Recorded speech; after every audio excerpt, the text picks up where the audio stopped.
So we want to make sure you're all aware of that. And thank you again to Ed and his team. They're the game night sponsors tonight for Fan Appreciation too. So thank you very much for sponsoring this game for us as well. Stick around because we're going to have you involved here in the first pitch, Ed, okay? Thank you very much. We have another presentation to make tonight. Ask Gary Byer if he would come on out, and Kathy Stinson make their way out here. The HarbourCats and Tesseract Computers. A lot of things that we do here, you've got the idea, we like to involve community groups, we like to give back to the community. So many things that are done towards us are so kind and nice, and we like to reciprocate wherever we possibly can. I'd like to introduce you to Gary Byer, who's a member of our advisory committee, and also the owner and operator of Tesseract 2.0 Computers, to talk about what we're going to do here today, which we're excited about. Jim, thank you very much for the introduction. Always appreciate it. As we go from Victoria to reasons of good weather, geographic ends up with a whole team of people in need. One of the organizations that we have is the Pippins. Through the years, branches, like they do in shelters, and clinics, with the executive director of HarbourCats,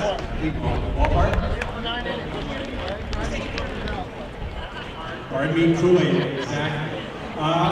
One of the things that we, along with HarbourCats, are going to endeavor to do starting right now, we're going to be doing donations to different societies throughout the year.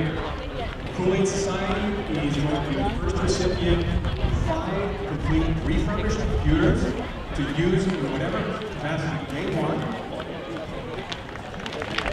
There you go.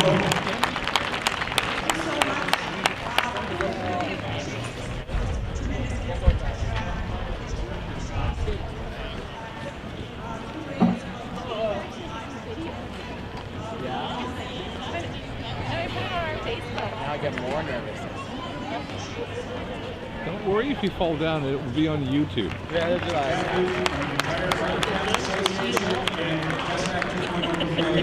Thank you very much for everything you do for Victoria. Thanks, bad luck here. Oh, this is their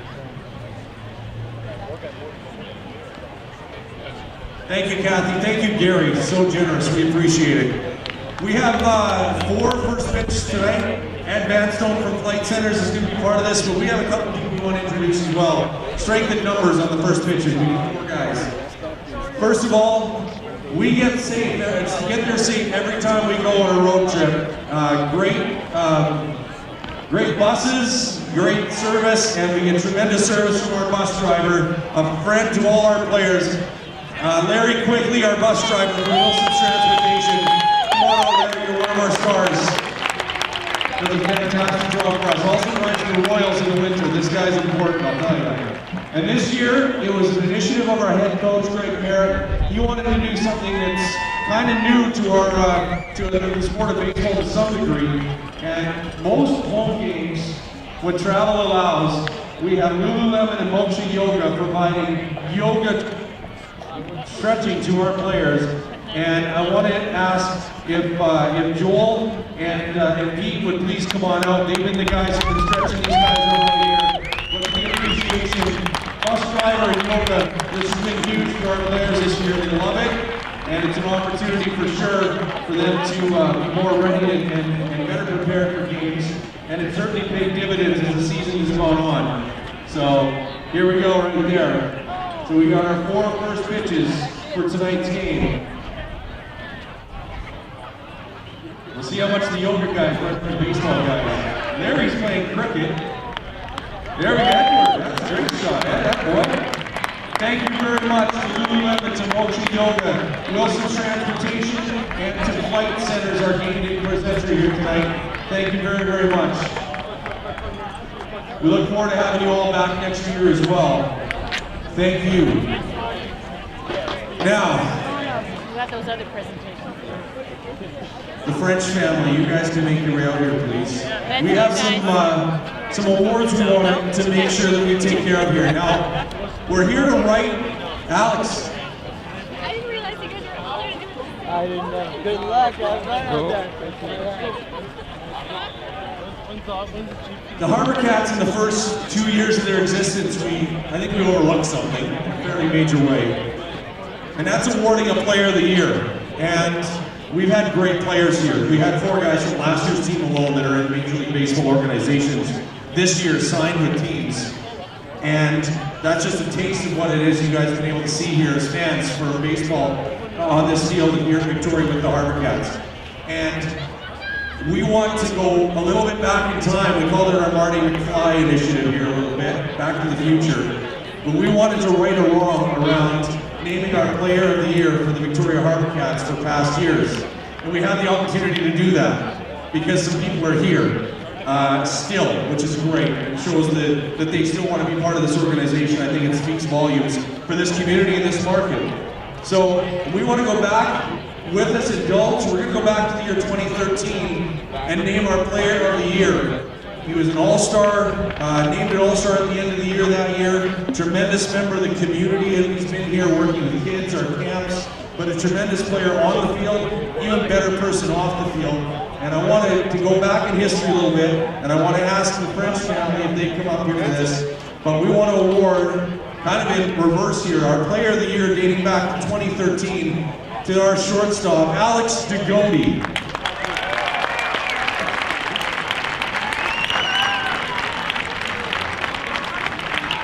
We have Brittany, we have Greg and Julie, who just looked after. Here you go, buddy. And Richard Michaels, who's in our Community Relations Department presenting with this award. Richard, get in on that picture, buddy. We're going to get some photos taken here today. No question. 2013, Alex, we don't forget. We don't forget at all. You want to get that picture taken with them at all? We do that later. That's for you to keep, Alex. 2014, our decision on Player of the Year was actually a co-Player of the Year, and I'm going to ask Ken Pollard and Trish if they come on out, please. And we had a couple of great young men here last year. There were guys like Hunter Mercado Hood, there was guys like Gabe Clark. Mikey Wright had a great year. We had so many players who had great years last year on an individual basis. But we have co-Players of the Year from the 2014 season. The first of those was the billet of Ken and Trish. He drafted and signed with the Cleveland Indians here this year. And we'd like to congratulate Nathan Lucas as one of our co-Players of the Year for 2014. And Richard, if you want to present that to them, please.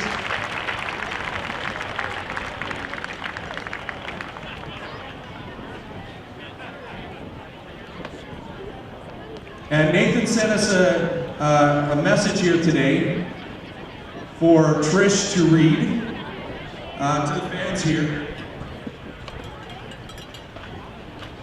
Trish, here you go.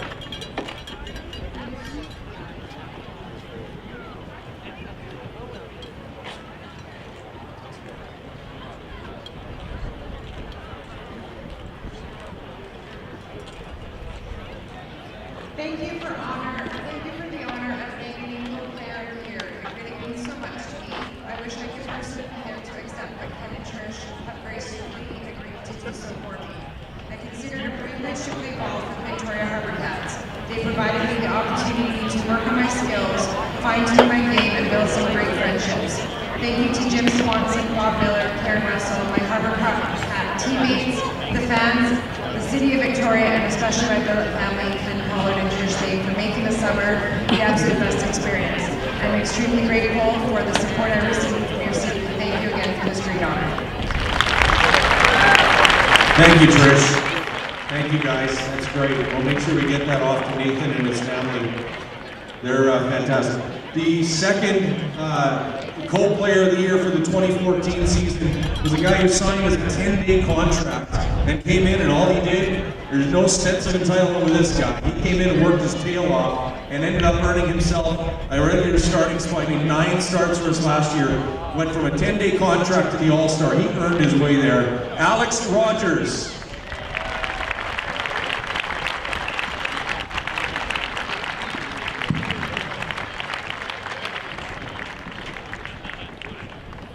And Richard Michaels making the presentation on behalf of Richard, member of our community and marketing team here at the HarbourCats. Alex, 2-year guy with us here, and hopefully we make him a 3rd-year guy. Thank you, Alex. Great year last year, great year this year too. Thank you, Alex Rogers from Nanaimo, everybody.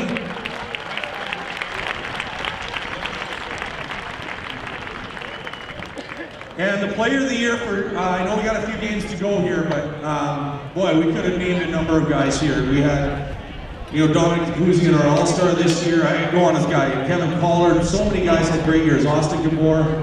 The one guy's really jump-started our team here in the last bit. We're 19-6 in our last 25. And a guy who's a 2nd-year player for us, and our player of the year for 2015 is Griffin Andrechuk.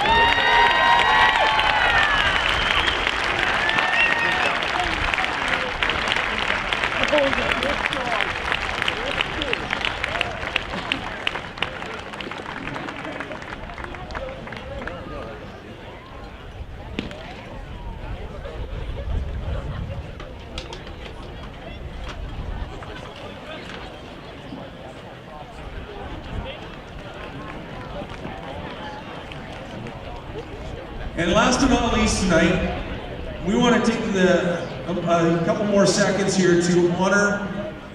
It's very rare at this level you get a player for 3 years. And we're 3 years into this organization, and it's time to start creating some history and some tradition here, don't you think? Baseball's had its challenges in Victoria only because other leagues died. The Golden League doesn't exist anymore, or the Seals would still be playing here. The Canadian Baseball League, you guys know the history. The teams were always good here. They played well and they got great support. The leagues were never around. This league is staying around and we are too. And so we want to start some history. And we want to take the time. This award here probably should be sponsored. That's why we got the Kleenexes for Brittany and the French family. We want to start something tonight that is called our Ring of Honor. And we're going to start with our first player to be put up in the Ring of Honor. And that player, please stand with me and thank him very much for the 3 summers he's given us, Mr. Alex Zagoni, Mr. HarbourCat.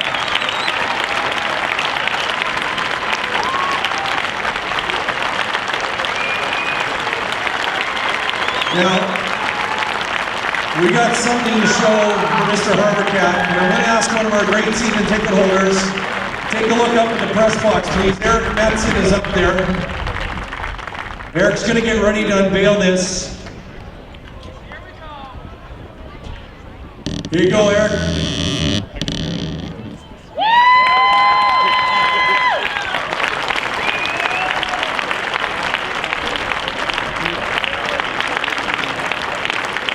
We wanted some special people. We wanted Miles, we wanted Brittany, Greg, and Julie to be out here.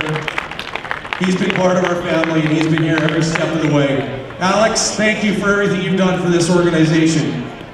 We have a plaque as well. Richard, you want to show that back to the Player of the Year that's going to be in our office that shows our Players of the Year. And we have copies of these pictures that are also going to go up, guys, so you have them. Thank you very much. Congratulations, Griffin, Alex, Nathan.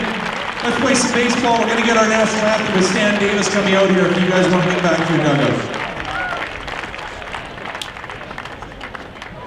Okay, so hang out here because we're going to do the ball.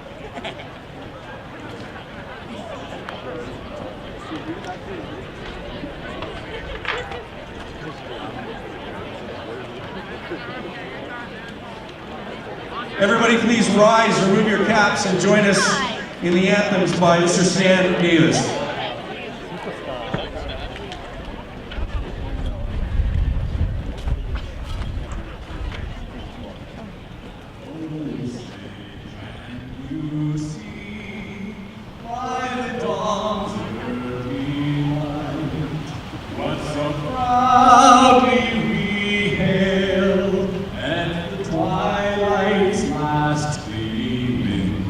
Whose broad stripes and bright stars through the perilous fight, o'er the ramparts we watched, were so gallantly streaming, and the rocket's red glare, the bombs bursting in air, gave proof through the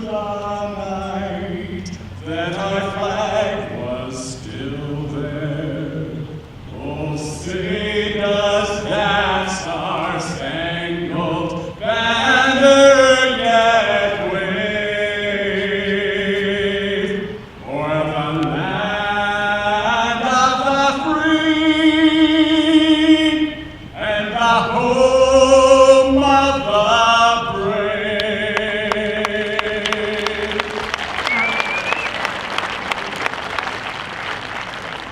Oh, Canada, our home and native land, true patriot love in all thy sons command. With glowing hearts we see thee rise, the true North strong and free. From far and wide, O Canada, we stand on guard for thee. God keep our land glorious and free. O Canada, we stand on guard for thee. O Canada, we stand on guard for thee.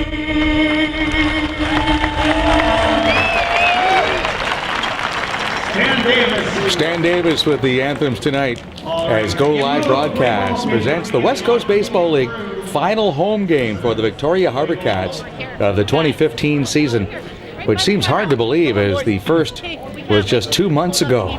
It's been fast and furious, and the Cats are smoking hot down the stretch, winning 6 in a row, hoping to make it 7 in a row tonight against the Yakima Pippins. With my silent partner Kevin the Intern, I'm Jay Longpre. HarbourCats are still 2 games out of a playoff spot in the West Coast League, as the only team ahead of the Cats in the wild card division are the Corvallis Knights, who have won 5 in a row themselves. So as the HarbourCats have played extremely well, they haven't closed any ground in the standings on Corvallis. The Knights are playing in Kelowna starting right now. And after tonight, the HarbourCats play 3 games in Bellingham, who lead the West Division, but now by just 3 games over Victoria. So it should be a very interesting weekend in the West Coast League. A nice pregame tribute to Alex Degody, among others. Alex, the first on the HarbourCats Ring of Honor here at Sports Traders Diamond inside of Royal Athletic Park. And Alex has been with the club since day one, his 3rd summer with the team. At third base, number 24, Alex Degody. At shortstop, number 5. Kelowna does lead the East by 5 games over Yakima. The Pippins have dropped 2 in a row here in Victoria. They are 26 and 24. Still on the outside of the wild card division, but very much on the outside right now, thanks to the HarbourCats winning the last 2 nights. And the Cats have done it in big style, winning 10-3 and 11-5. The HarbourCats have scored at least 8 runs in the game now in 5 straight games. And in the HarbourCats 6-game win streak, they have outscored their opponents 68-32. The lineups are brought to you by Wilson Transportation, locally owned and operated since 1962 with over 90 vehicles to rent. Jace Vanderbrake in left field for the Pippins tonight. Corey Morris batting second at shortstop. Mitch Skaggs at third base batting third. Freddie Smith, the cleanup man, batting fourth and playing second base. Jake Manson at first base batting fifth. Alex Gwinnett, the catcher, hits sixth. AJ Sawyer in right field tonight batting seventh. Dayton Provost in center field hitting eighth. The DH is David Becker batting ninth, and Jens Jensen is the catcher for Yakima. Greg Merritt's club is 19-6 in the last 25 games. 6 in a row they've won. Kevin Collard is the DH. Griffin Anderchuk playing second base, batting second. Austin Gabor in center field, hitting third. AJ Alcantara in right field, hitting fourth. Ben Polschuk batting fifth in left field. PJ Floyd at first base, batting sixth. Alex Degody at first base, or third base rather, hitting seventh. Scott Jarvis at the shortstop, batting eighth. Zach Bonneau, the catcher, will bat ninth. And Henry Omana will be the starting pitcher tonight for the HarbourCats. Already have a club record 27 wins. They go after number 28 tonight. Hottest team in the West Coast League. The Cats have won 6 in a row and 9 of their last 10.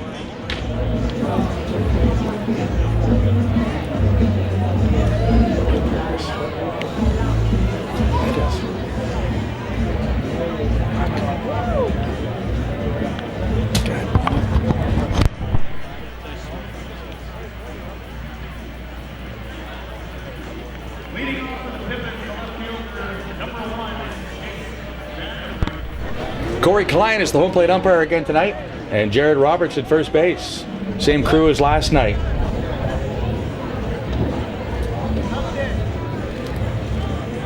Starting lineups brought to you by Wilson Transportation, the official carrier of the Victoria HarbourCats, who are 27 and 22. Jace Vanderbrake steps in against Henry Omana, and the first pitch of the ball game is thrown at 6:49 Pacific time. It's a ball outside.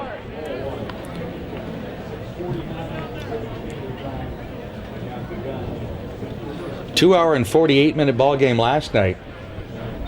Just the 11 of the 25 home games that have been in less than 3 hours. There's a strike to Vanderbrake, who is 0 for 7 in the series. 1 for 8 in the series, but has struck out 4 times. Batting .279 for Yakima. That pitch is low and inside for a ball. Omana is 6'4", 225 from Walnut, California. Made 7 starts as a junior for Cal State Fullerton this spring. That's fouled out of play. Let's amend that. He did not make 7 starts. He made 7 appearances and pitched in just 5 innings. ERA of 11.81. So didn't pitch a lot. Didn't pitch effectively for Cal State. That's why he's here this summer working on his game for the HarbourCats. And the big man's pitch is looped foul out of play. 2-2 the count on Vanderbrake. Corey Morris on deck. And then Mitch Skaggs here in the top of the first for Yakima. Omana making his 6th start for the HarbourCats, his 10th appearance in 31 innings. 28 hits allowed. He's walked 10 and struck out 33. A line drive to center field. Austin Gabor steps up to make the catch. Now batting the shortstop, number 8, Corey Morris. Corey Morris is batting .260. No home runs, 9 runs batted in for the Pippins.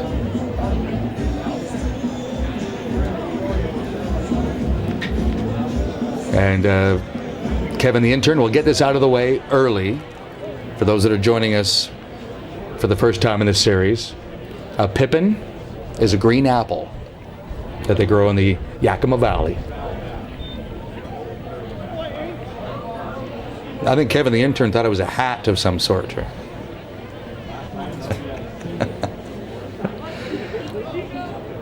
One strike to count on Morris. Omana's breaking ball is in for a strike. Morris is 1 for 8 in the series. Yakima led both the first 2 games in the early going, but just could not stop the HarbourCats from scoring runs. There's a fly ball towards the line and right. Cruising over is A.J. Alcantara to make the catch. A couple of fly ball outs to start things. Mitch Skaggs had 3 hits last night for Yakima. He scored twice. 3 for 9 in the series.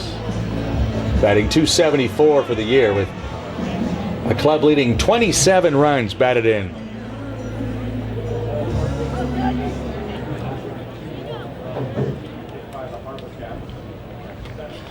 Overcast night. 35 km/h winds. And the temperature reads 16, but it feels more like 11 or 12.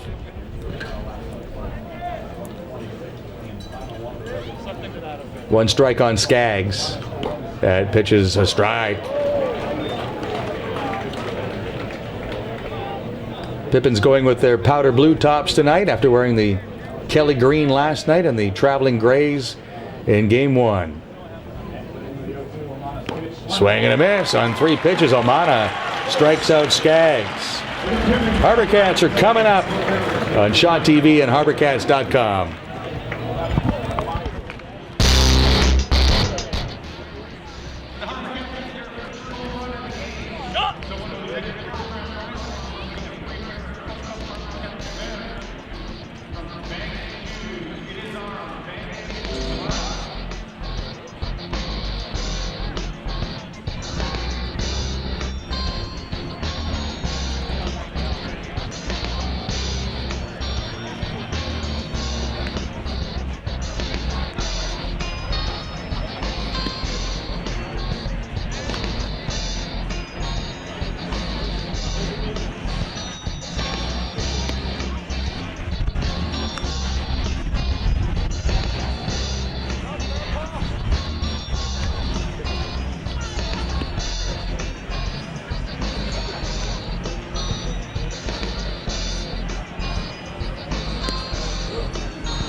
Kevin Collins, Griffin Andrechuk, and Austin Gabor in the bottom of the first for the HarbourCats. No score with the Yakima Pippins. Jens Jensen, who's from Yakima, delivers a fastball. Collard is tardy. 0-1 the count. Jensen 6'2", 205. 5-1 for the Pippins with a 3.12 ERA in 9 starts. The pitch to Collard. Taken for a ball. Collard with a home run last night. 3 for 5 in the ball game. 3 RBI in game 1, 1 RBI last night. Down in the count, 1 ball, 2 strikes. Kevin overall is batting .313. 6 home runs, 32 runs batted in. Those totals each lead the club. Foul straight back. He will be a welcome addition to the University of San Diego as a freshman.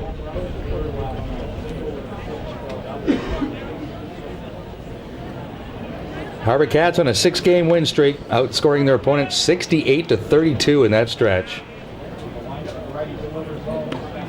The pitch outside to Collard with Griffin Andrechuk on deck, and then Austin Gabor.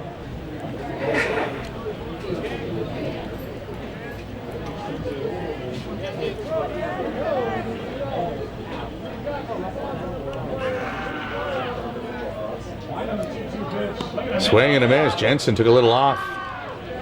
So Collard strikes out, and Griffin Andrechuk will come up.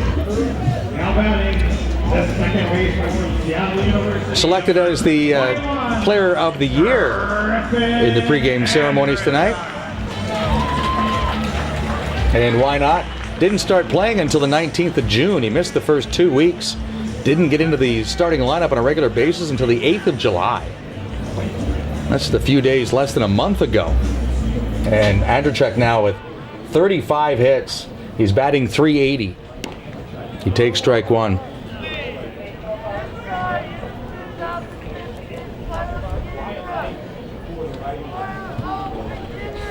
Hits in 20 of his last 22 games.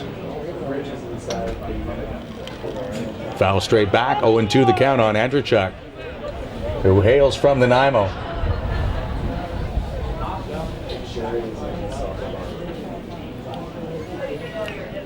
Andrechuk, using all of his baseball IQ last night, he had struck out twice against Andrew Bernstein.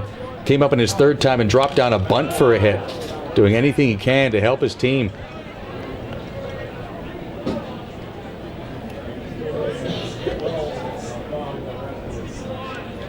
Ended up 1 for 5 in the game and striking out 3 times.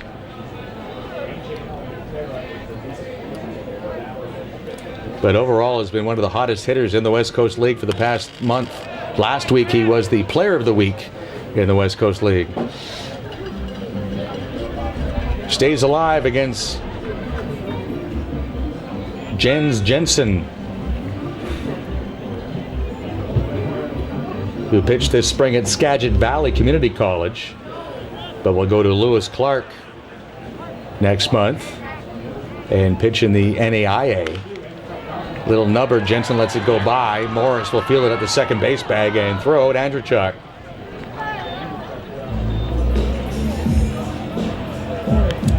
Nice work by Jensen not to try to flag that down. He trusted his infielders, and Morris rewarded him with a nice play.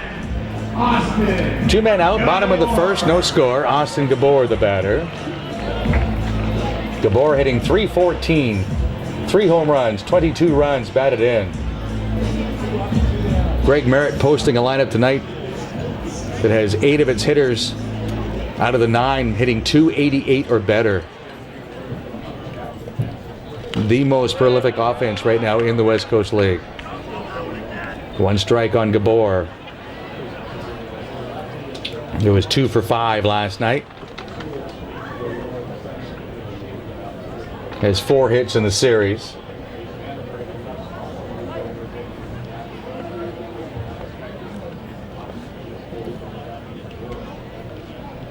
Wind blowing out towards center field. Could be a good night for the offense again this evening. HarbourCats had 2 home runs last night, giving them a league best 31 for the year. That's a huge advantage they have over Yakima.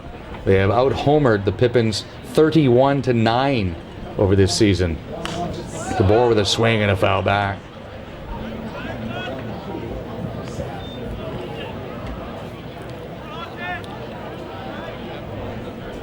There was one place in the game early last night where the Pippins had to use a single error by a pitcher on a pickoff, and then a couple of bunts, a bunt to get the runner to third, a safety squeeze to get the run home, and the HarbourCats scored 3 runs on 2 swings. Home runs by Collard and Degody. 2-2 the count on Austin Gabor. No one on, bottom of the first, no score in the ball game. 2 men out. The pitch by Jensen, very low and outside. AJ Alcantara will be next for the HarbourCats as they play their final regular season home game, hoping to have a playoff home game. Need to win tonight and get some help. They need Bellingham to lose. They need Corvallis to lose a few times this weekend as Gabor pops it straight up. Gwinnett, the catcher, had no idea where it was, so down comes Manson to make the catch from first base. The big man showing some light feet. Cats go in order in the first. On to the second inning. No score on Shaw TV at HarbourCats.com.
Some days.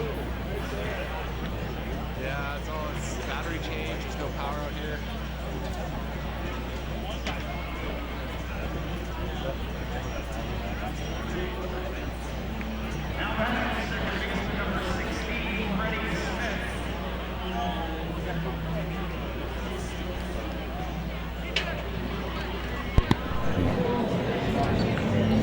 Second baseman Freddie Smith will lead off for Yakima after a scoreless first inning. Sunshine breaking through, and that's what Sports Traders Diamond normally looks like. Despite the brisk winds, overcast all day long, threat of rain.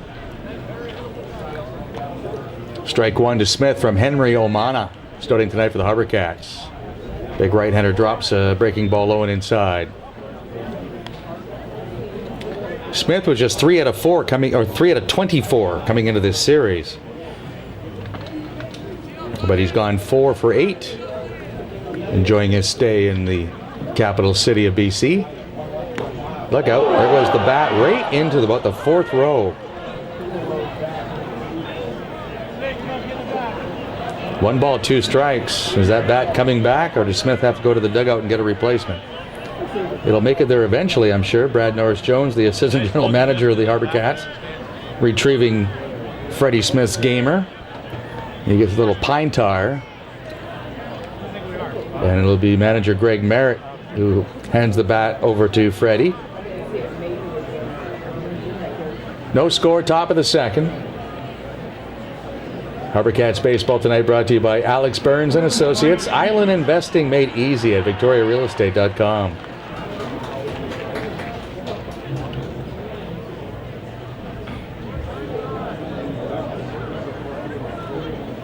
Smith batting .241 for the season. Yeah. 5 runs batted in. Excuse me. Henry Omana with the 1-2 pitch. This is the best spot for us for the paces, and you can set up a little. Scott Jarvis fields the ground ball and throws out Freddie Smith. Okay.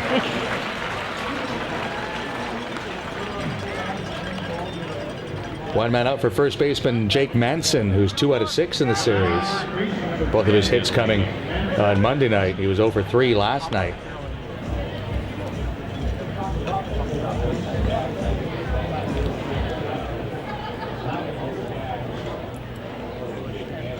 Yakima 10th in the 12-team league with a .241 team batting average. 5th in runs scored. 10th in home runs. 1 ball, no strikes to Manson. Bellingham is his hometown. That's where the HarbourCats are headed. They'll play there Friday, Saturday, Sunday to wrap up the regular season. The Bells last night were beaten by Cowlitz 3-1. So the HarbourCats are 3 games back in the division and 2 back in the wild card. 3 balls, no strikes to Manson. Corvallis beat Kelowna last night 6-3. Medford over Klamath Falls 5-1. Kitsap got by Bend 7-6. And Wenatchee outslugged Walla Walla 8-5. It's now 3-1 on Manson. Those series all continue this evening. 3-1 pitch is blown away. Manson has drawn a 1-out walk. Alex Gwinnett, the batter. The catcher hitting .204 with 15 runs batted in. He does have 1 home run. 0 for 6 in the series. It's Alex Degodi at third base tonight for the HarbourCats. Scott Jarvis at shortstop. Griffin Andrewchuk at second base. PJ Floyd at first base. Ben Polschuk in left field. Austin Gabor in center field. AJ Alcantara is the right fielder. Zach Bonneau the catcher. And that goes all the way to the backstop. Omana with a wild pitch allows Manson to go to second. No score in the ball game. Top of the second.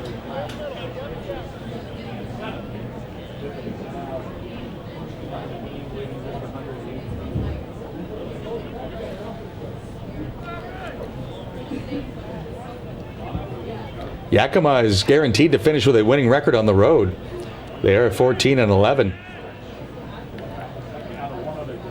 Breaking ball low and away for ball 2.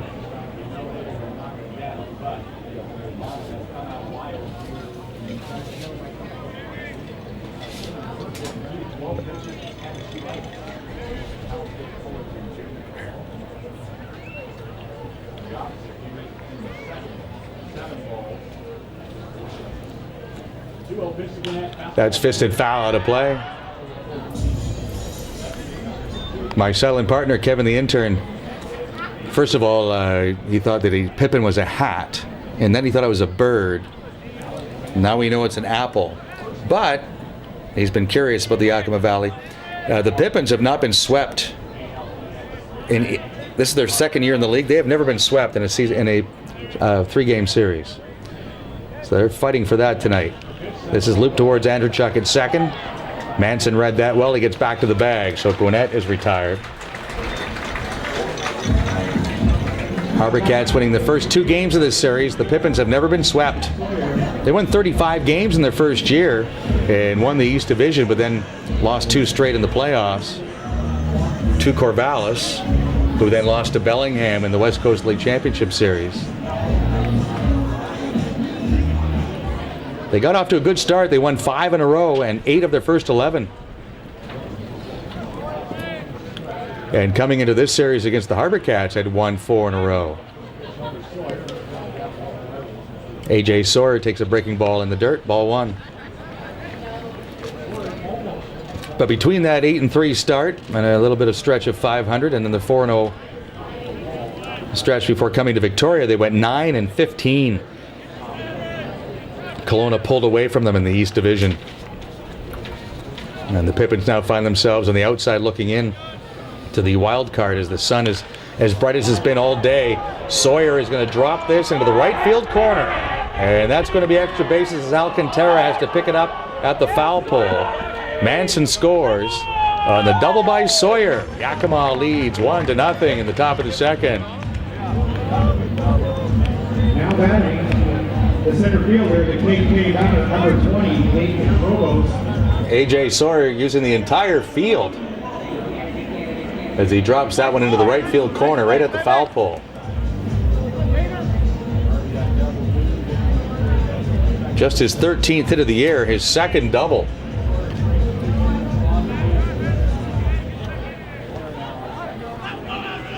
Center fielder Dayton Provost, the batter. With a runner at second, 2 men out. Omana's pitch is pulled fouled on the right field side.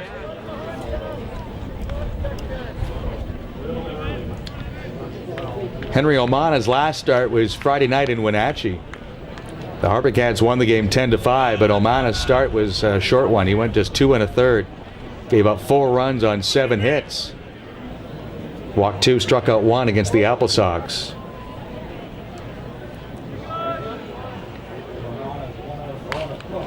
This one's hit in foul territory and will drop out of play. 2 strikes on Provost. 2 for 6 in the series, both those hits coming last night. Pippins with 7 hits last evening, 8 in game 1.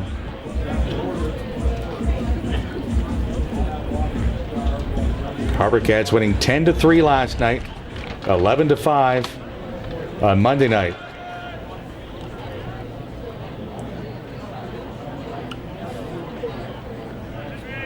Runner at second, 2 men out. The 2-strike pitch to Provost. That's blocked by Bonneau.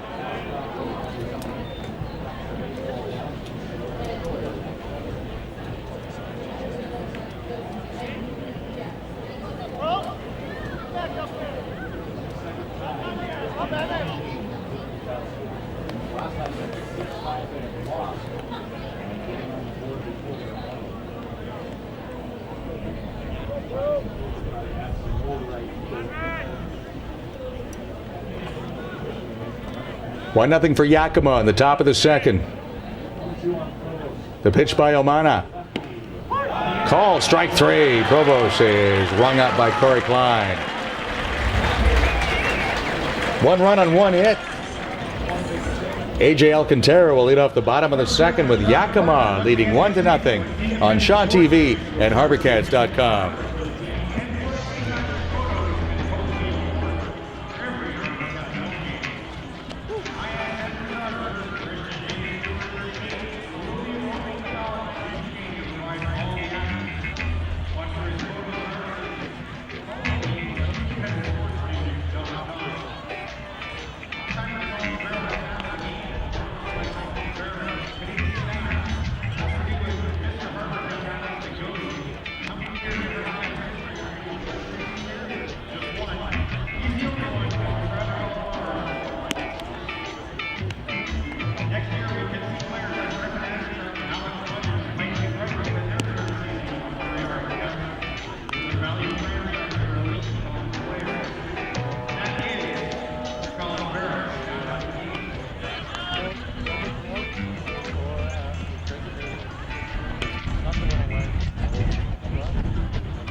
Leading off for your HarbourCats, the right fielder from UC Irvine, number 3, A.J. Alcantara.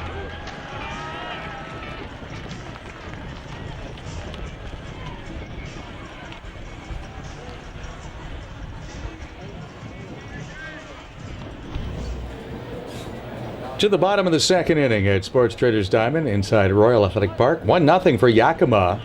Jensen working against A.J. Alcantara. First pitch popped up. Manson giving chase. Second baseman Freddie Smith is there, and it's Smith who makes the catch. Second inning brought to you by the Alzheimer's Society of BC. A gift to honor a life and all of its memories. For more information, go to www.alzheimerbc.org. Made possible by Lisco Irrigation and Landscaping. 1-0 for Yakima in the bottom of the second. Ben Polschuk comes to the plate.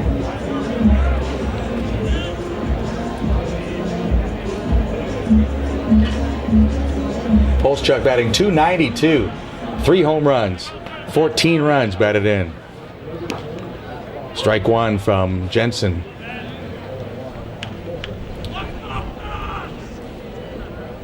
His last start was Friday at Cowlitz, a 7-2 win. Jensen in 7 innings gave up 1 run, did not walk a batter. Gave up 7 hits, walked 4. 1-1 the count on Polschuk. And the previous Saturday at Wenatchee, he was beaten 4-2 by the Apple Sox, giving up 4 runs on 6 hits. A ball and 2 strikes on Polschuk, with P.J. Floyd on deck.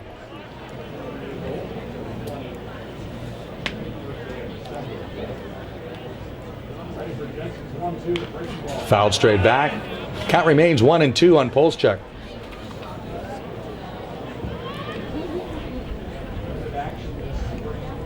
Jensen 5-1 with a 3.12 ERA. He's a good omen for the Pippins. They are 8-1 when he starts. Swing and a miss. Polschuk is retired. Second strikeout for Jensen from Yakima. Pitching for the Yakima Pippins, P.J. Floyd with 2 men out, bases empty. Floyd batting .289. 4 home runs, 24 runs batted in.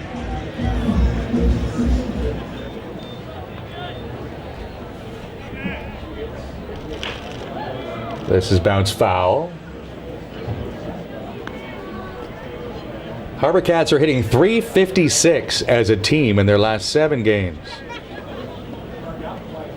Floyd is 6 out of his last 13.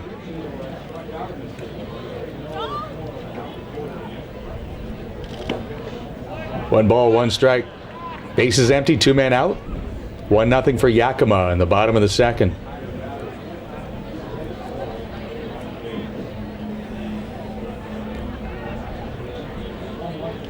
Swing and a miss.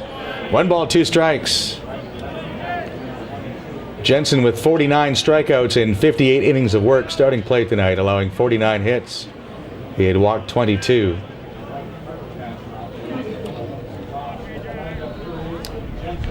That pitch inside almost hit Floyd. 2-2 the count with 2 men out.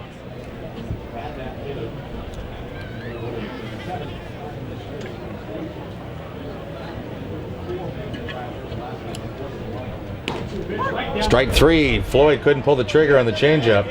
Back-to-back strikeouts for Jensen. He has 3 through 2, and he has retired 6 in a row. On to the 3rd inning, 1-0 for Yakima on Shaw TV and HarbourCats.com.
Carrying everything from yoga mats and athletic wear for the whole family to inline skates at 608 Discovery Street.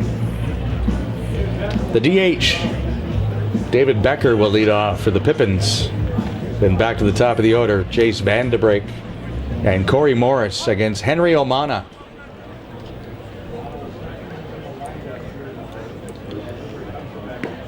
Ball one high to Becker. Becker batting .245. 4 runs batted in. There's no home runs. Making his 23rd appearance for Yakima. He's had 53 at-bats. He swings and misses. 1-1 the count.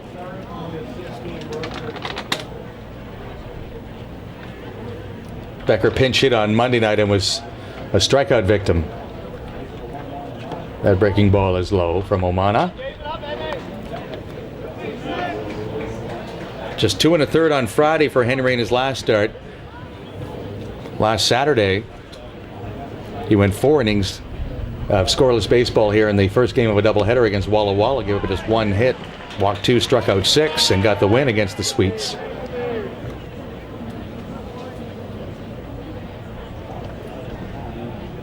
Two and 2 with a 3.81 ERA is Henry Omana.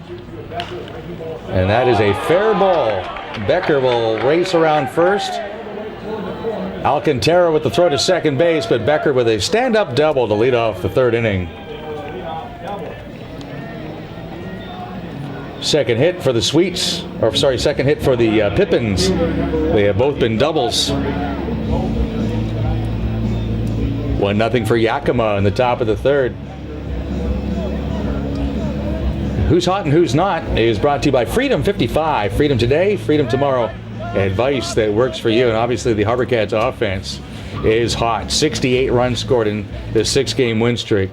HarbourCats have the best record in the West Coast League over the last 10 games at 9-1. Vanderbrake with a fly ball to left field. Polschuk with a late break, but he'll move up to make the catch. Vanderbrake is 0 for 2. Corey Morris comes up with a runner at second and 1 out. Yakima leading 1-0 in the top of the 3rd.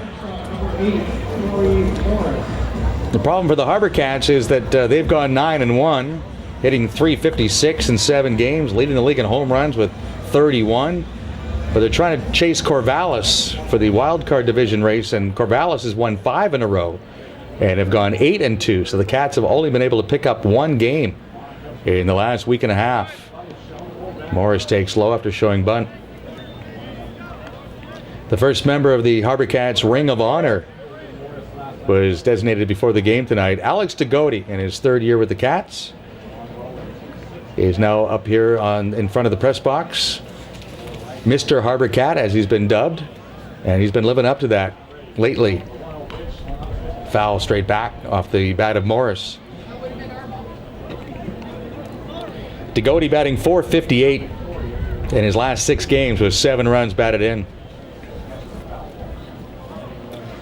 Also on the Freedom 55, who's hot and who's not, Griffin Andrechuk of the HarbourCats with a 10-game hitting streak. And he's hit safely in 20 of his last 22 games. The pitch by Omana. This is bunted in the air, and they will let it roll foul due to DeGote and Bonneau. 1 ball, 2 strikes as Morris returns. On the not hot side, Walla Walla Sweets have lost 6 in a row. Cowlitz have dropped 8 of 10. A couple of Pippins having a tough time right now. Jace Vanderbrake is 4 for 24. Alex Gwinnett is 1 for 16.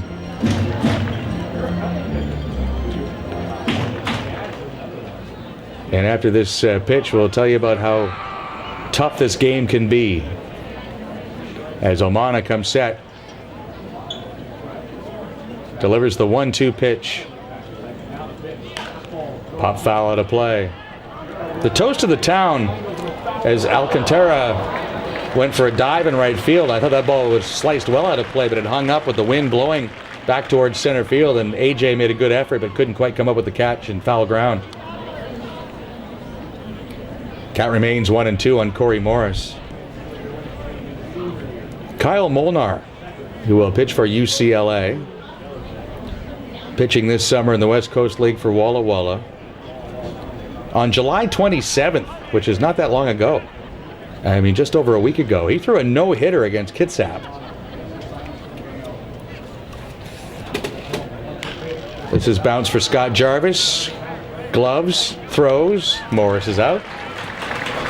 Over to third on the play goes David Becker. He's there with 2 men out with Yakima leading 1-0 in the third. Molnar, after throwing his no-hitter a week ago Monday, comes out in his next start last night against Wenatchee and gets bombed for 11 hits in 3 2/3. That's how tough this game is. From the penthouse to the outhouse in a week. Bright future ahead for Kyle Molnar for sure, but that's a rough week. No hitter to 11 hits in 3 2/3. And that's what's hot and what's not in the West Coast League, brought to you by Freedom 55. Freedom now, freedom tomorrow. Advice that works for you. 2 balls, no strikes. The count on Mitch Skaggs, who struck out to end the first inning. 1-0 for Yakima on the top of the third.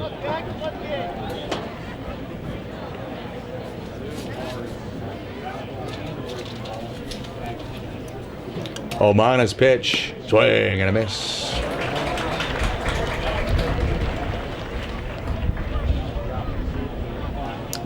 Henry Omana, 6'4", 225 pounds. He'll return to Cal State Fullerton next month. Omana steps off the rubber. Corey Klein, the home plate umpire. Jared Roberts on the bases. Overcast conditions once again as the sun's been coming in and out of this game. No rain, however, which is good. And the wind has died down a little bit. It was gusting up to 35 kilometers an hour at first pitch. 2-2 the count on Skaggs. Becker, the runner at third with 2 out.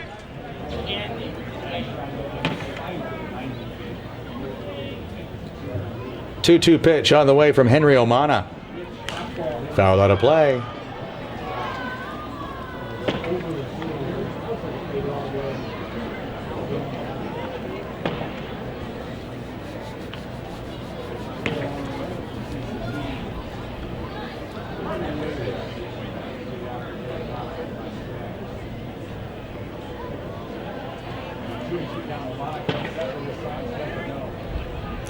The 2-2 pitch. Skaggs checks his swing. 3 balls, 2 strikes. Runner at third base with 2 men out. Freddie Smith in the undecked circle for the Pippins. They had pro baseball as far back as the 30s, and the team was called the Pippins. The pitch popped up, should be playable. P.J. Floyd, Zach Bonneau. It's Bonneau, the catcher, who makes the catch in fair territory. So a leadoff double is stranded by Yakima. Alex Degodi, Mr. HarbourCat, will lead off the bottom of the third. 1-0 for Yakima on Shaw TV and HarbourCats.com.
Leading off for your HarbourCats, the third baseman from Long Beach, number 24, Alex Degodi.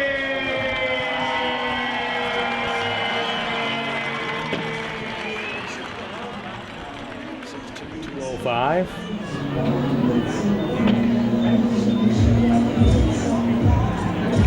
Has gone at least 6 innings in each of his last 6 starts. Going back to June 30th. Nagodi, it's the first pitch in the air to right field. Sun is out now. But able to handle it is AJ Sawyer. 1 pitch, 1 out. For the first member of the HarbourCats Ring of Honor, Number 5. Alex Nagodi from Miami. Now Scott Jarvis. Jarvis batting .292 with 11 runs batted in.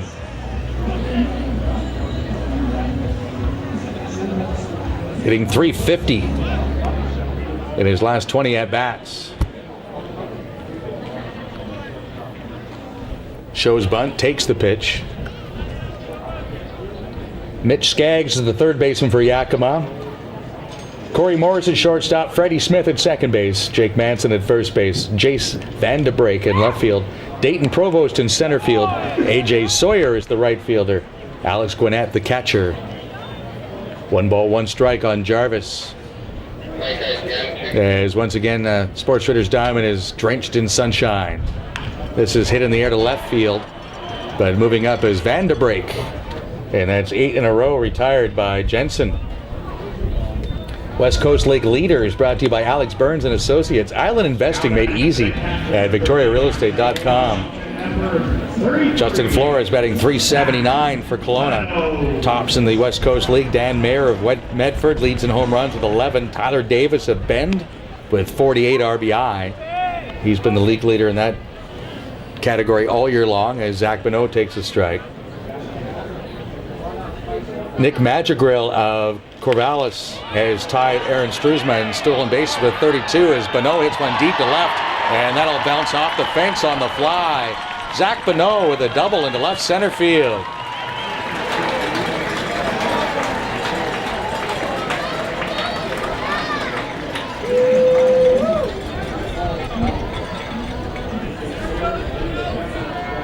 Second double for Bonneau. 5 hits and 42 at-bats. That'll make him feel good. Kevin Collard struck out in the first inning against Jensen. So Bonneau, the number 9 man in the order, is the first HarbourCat to reach base against Jensen. It's 1-0 for Yakima in the bottom of the third.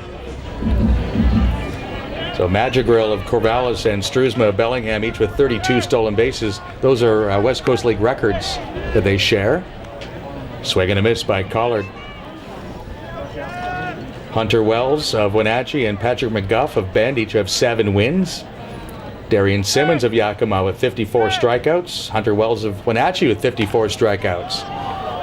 0-2 the count on Collard. John Oltma of Kitsap at 1.13, still with the best ERA in the West Coast League.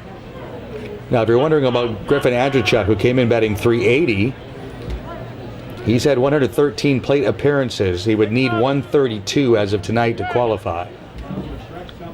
Collard swings and misses. We'll talk more about Andrzejczuk and his qualifying for the batting title when he comes up next inning, as Collard has struck out twice tonight. A 2-out double is stranded. 1-0 for Yakima after 3 on Shaw TV and HarbourCats.com.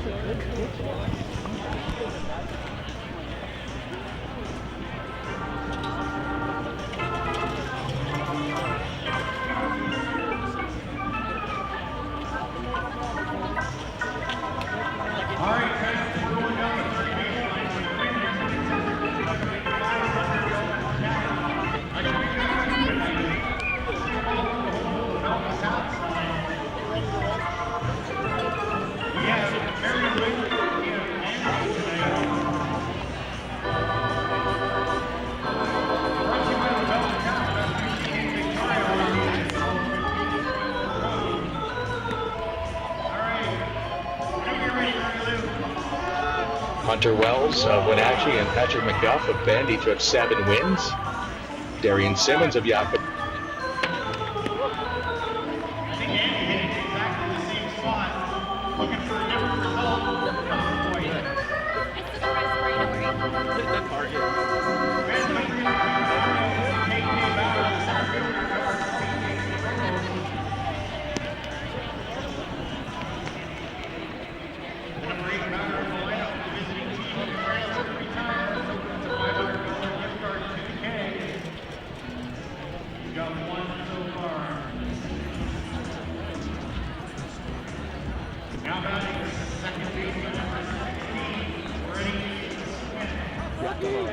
2 hits, no errors after 3 innings.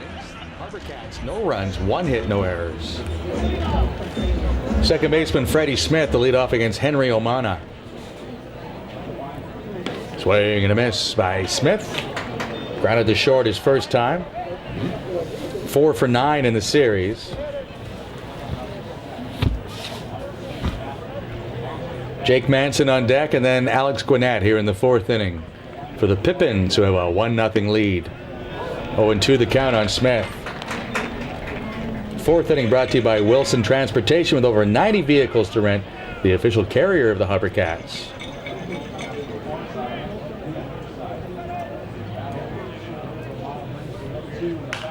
That's fouled out of play. Yakima scoring in the top of the second. Manson walked, went to second on a wild pitch, and scored on a 2-out double by A.J. Sawyer.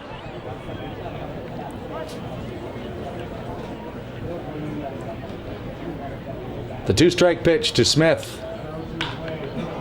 Pulled on the right field side. That will land foul. The scoreboard in the 4th inning brought to you by Sports Traders. Dive into summer with savings on a wide selection of new and used golf equipment at Sports Traders at 608 Discovery Street. Corvallis leads Kelowna in the bottom of the 3rd, 3-2 in the Okanagan. HarbourCats need some help from the Falcons as the Cats start play tonight. 2 games behind the Corvallis Knights in the wild card division. 3 games behind Bellingham in the West Division. The Bells have a 2-0 lead in Cowlitz after 3 innings of play. Medford leading Klamath Falls 5-0 in the bottom of the 2nd.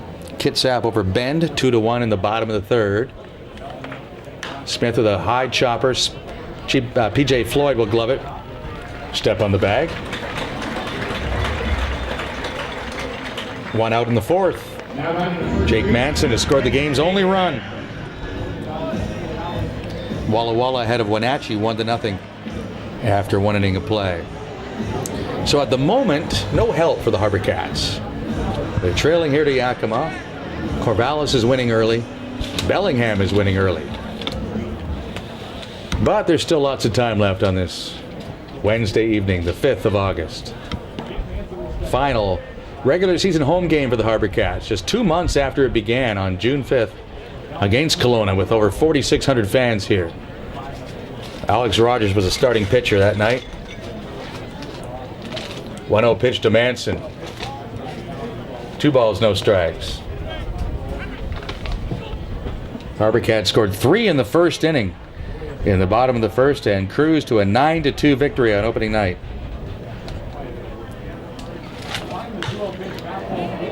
Austin Gabor will step up, apply the leather, and there's 2 out in the 4th inning.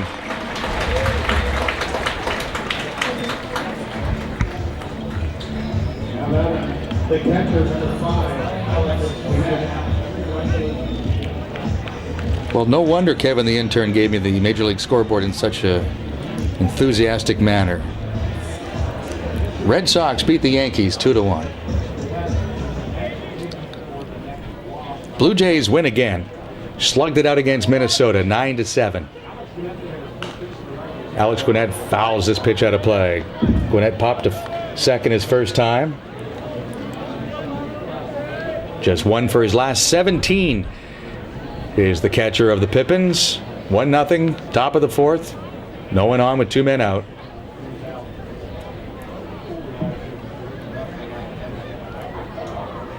Omana's pitch is low.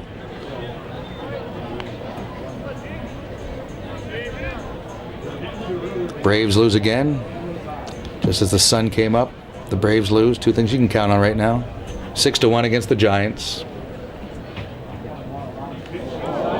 And Gwinnett gets hit by a pitch. A.J. Sawyer double home run his first time up. He'll come on with 1 on and 2 out.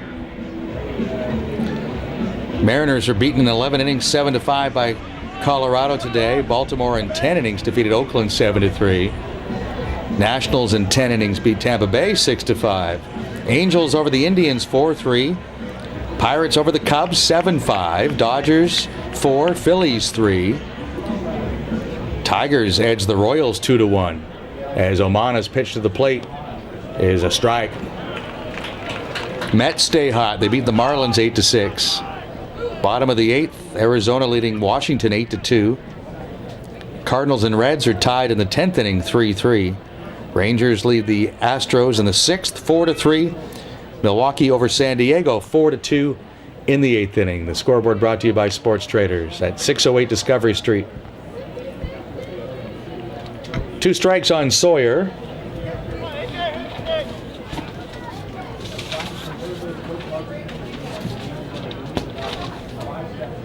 AJ came in betting just 165 and yet had an RBI double his first time up. The 0-2 pitch from Henry Omana. Too high. 1 ball, 2 strikes with 2 outs. 1-0 for Yakima in the top of the 4th.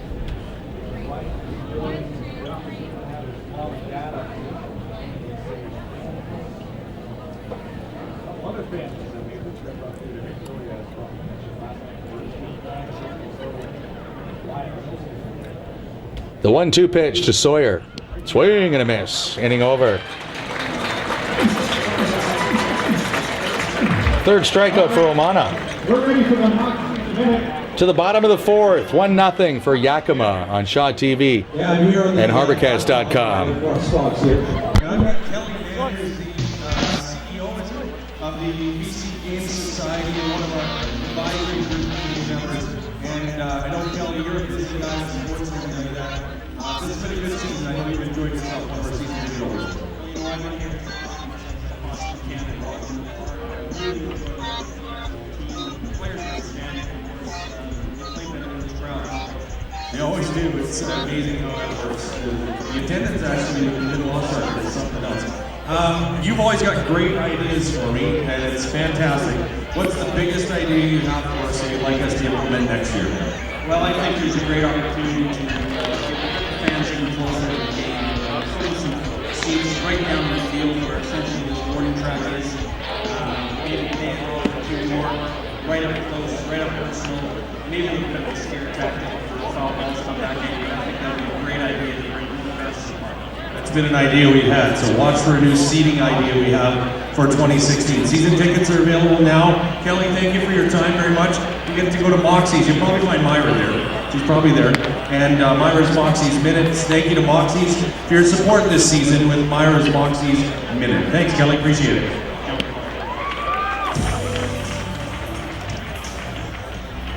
Leading off for your HarbourCats, that's the second baseman from Seattle University, number 21, Griffin Anderson.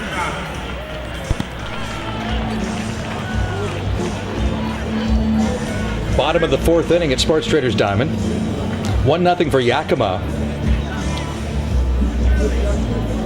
Jens Jensen has gone through the HarbourCats order like a hot knife through butter. Just 1 base runner, and that was a double by Zach Bonneau at 2 out in the 3rd. Andrechuk takes inside for a ball. Andrechuk grounded to short his first time up. Has the highest batting average amongst regular players, but he's got a late start. He didn't start playing for the HarbourCats until 2 weeks into the season and wasn't a regular until July 8th as he hacks at a pitch and fouls it out of play. So he comes in batting .380, but he's 29 at-bats shy of qualifying for the title. And he's not going to get there. I hate to break it to you folks. There's only 4 games to go. That includes tonight. And to qualify by the league standard, which is 2.7 appearances in a game, not just an official at-bat, but that includes being hit by a pitch, sacrifice hits, sacrifice walks, base on balls, an actual appearance. You have to average 2.7 over the course of your team's 54 games. So unless they play some real extra inning games here down the stretch, Griffin's going to need 30 at-bats in 4 games to qualify and keep hitting the way he has been. So he was the player of the year for 2014 for the HarbourCats, thus named before the game, has the plaque to prove it, had a great year for the Nanaimo product, but he will not win a West Coast League batting championship, it appears. 3-2 the count, working against Jens Jensen, leading off the bottom of the 4th. 1-0 for the Pippins.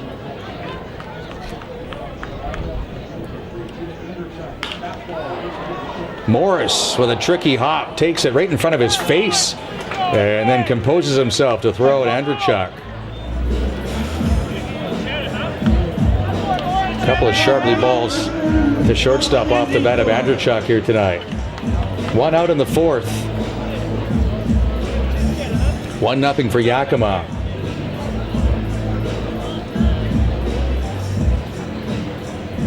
Austin Gabor fouled out to first baseman Jake Manson his first time up.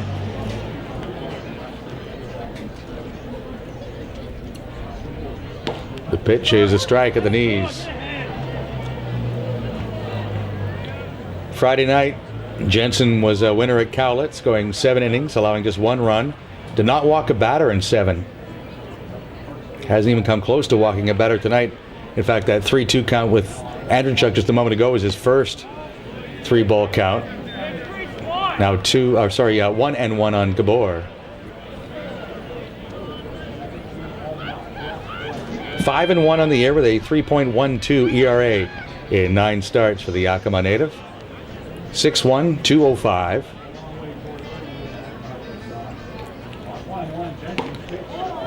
Inside for a ball, 2-1 on Gabor.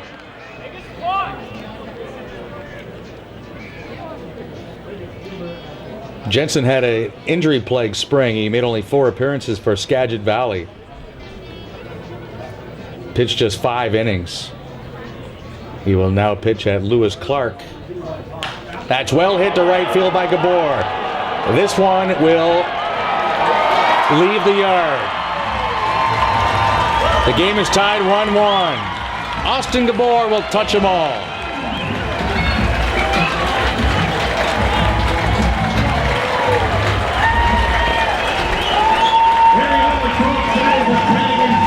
Fourth home run of the season for Gabor. He now has 23 RBI. Game tied 1-1.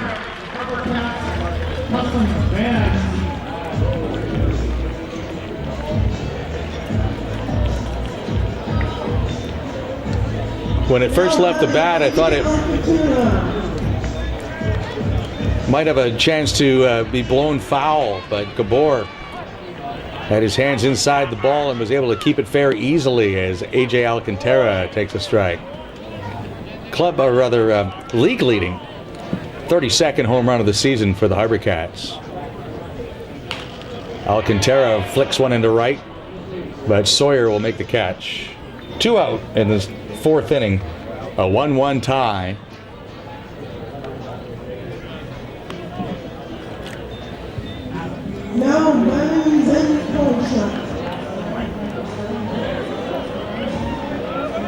Gabor now with 12 hits in his last 8 games. Was hitting .440 in his previous 7 before that home run to right field.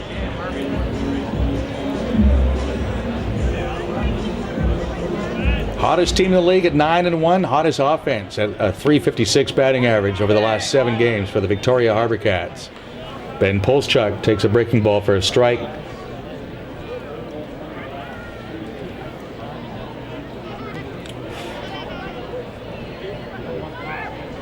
Polschuk takes low, 1 ball, 1 strike. Ben struck out in the 2nd inning.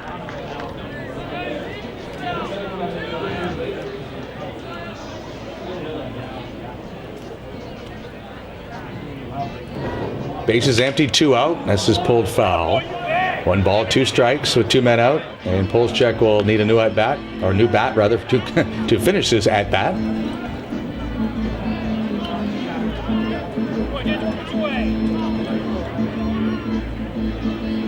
HarbourCats 13-11 here at Sports Traders Diamond.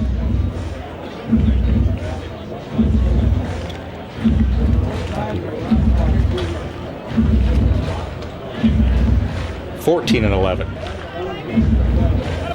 14-11 here at home. They lost that 1 home game in the series against Walla Walla to the weather.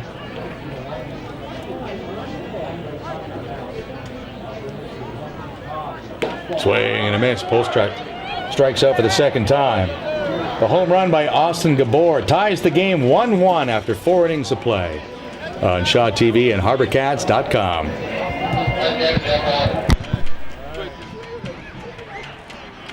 All right, ladies and gentlemen, it's time for Harvey to go on the workout. We got a contender. Harvey won his first ever race last night. That's okay.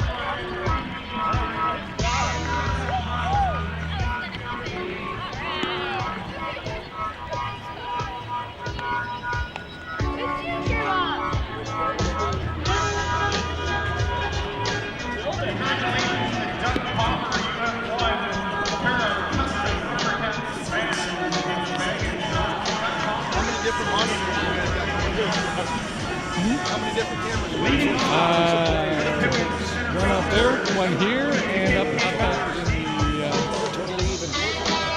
Yakima, 1 run, 2 hits, no errors. The HarbourCats, 1 run, 2 hits, no errors.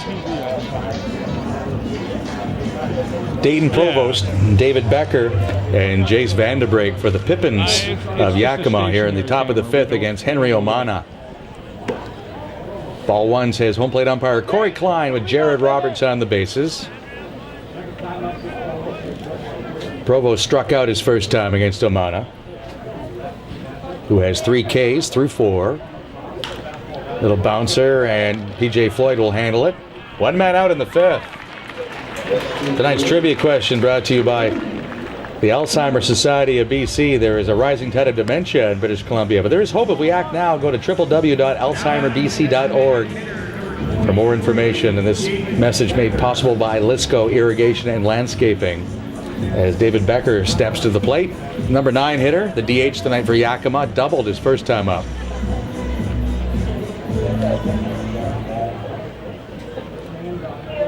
Becker will be a freshman at Washington State. Seattle is his hometown. He takes a ball outside from Omana. 6'4", 225-pound right-hander. The 1-0 pitch to Becker. Low for a ball. It was 1937. It was the Appalachian League, which is at the same level as the Northwest League, so the Vancouver Canadians. So it's rookie ball. They play from mid-June until Labor Day. It was a nice evening. Beautiful night for baseball as Becker goes into center field for his second hit of the night. Becker with 2 of the 3 hits for Yakima as we play in the 5th.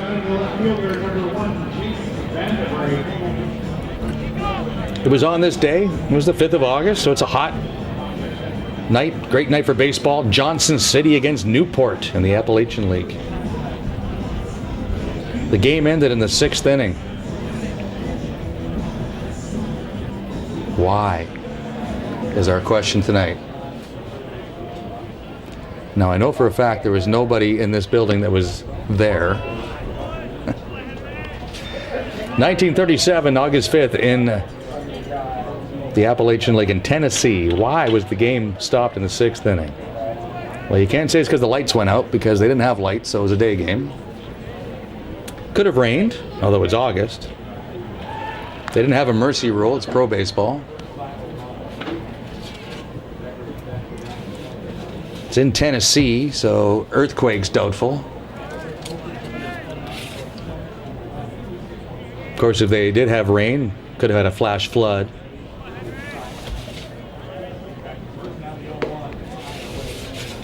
Jace Vanderbrake takes outside. 1 ball, 1 strike. My silent partner, Kevin the intern, comes up with tornado as a possibility. Well, it's not Nebraska. And no, it's not the Midwest, but perhaps, maybe, Indiana or Tennessee. The runner goes, and that's granted to Floyd. He'll step on the bag for the out. Becker will get to second.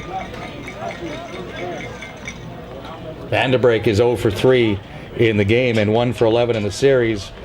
Corey Morris, the shortstop, will come up. He's flied to right and grounded to short. Marcus McKimmey coming down to ask about the call, fair or foul. If it's in front of the first base bag, then it's the home plate umpire's call. Once it gets beyond the bag, then it's the base umpire's call. Of course, just in a two-man system, he's nowhere near the first base bag. He's over in the middle of the diamond. So Klein and Roberts are having a bit of a chat, as once again we're under overcast skies here at Sports Traders Diamond. A 1-1 tie in the top of the 5th. Long discussion over whether or not the ball's on the left side of the line or the right side of the line. Either it's foul or it's not, boys. Uh-oh. Now Klein wants to come and give the explanation to McKimmey. For the first time tonight, since we started on June 5th, we can't tell you that what's coming up tomorrow night because there are no more home games. That is sad. Kevin, the intern, has gone for the Kleenex. Next home game, other than a playoff game, it will be next June. Long discussion over whether or not the ball's on the left side of the line or the right side of the line. There's got to be something else that he's wondering about. The game has been moving along very briskly until this point, and finally the fans here, as they should, are wondering what the heck McKimmey could be asking. The longest conversation on a foul ball, and they stick with the call. No, he just said out. Why is Becker going back to first? Becker should be at second base. There you go, David. You're fine. Getting his sprints in between first and second. All right. 2 men out. And Corey Morris, the batter. 1-1 the tie. 1-1 the score. It's a tie in the top of the 5th. We had a good rhythm going here until they had that one call. Oh, just in time. I didn't know the answer. I was there. Omana drops in a breaking ball for a strike.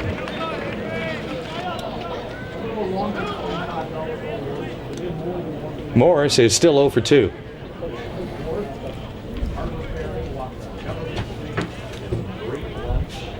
Two men out, runner at second.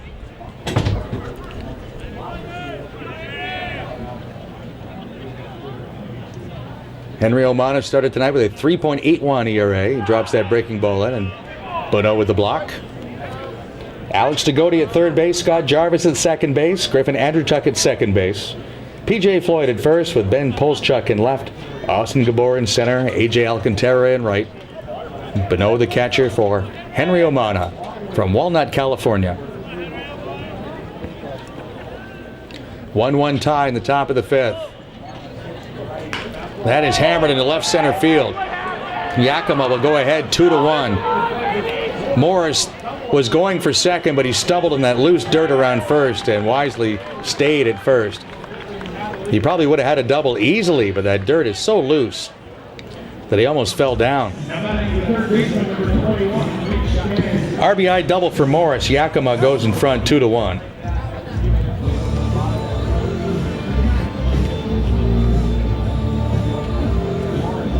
He's at first base with 2 men out.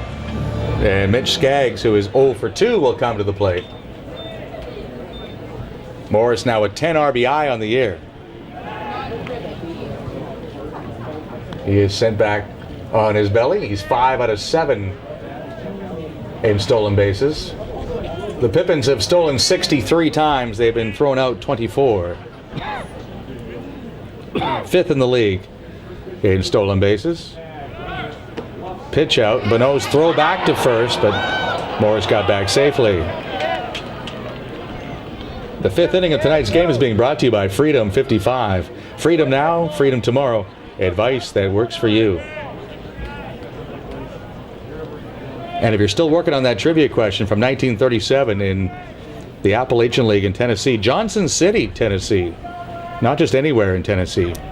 as the fierce rivals, Newport Canners and Johnson City, were doing battle on a August afternoon, and the game ended in the 6th inning.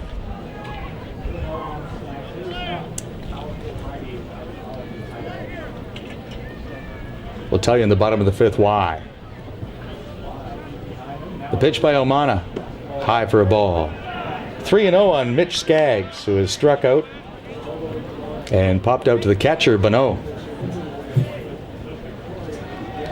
Yakima leading 2-1 now in the top of the 5th.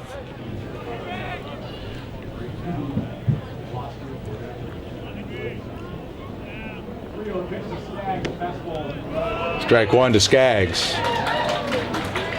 He had 3 hits last night. He's 3 for 11 now in the series.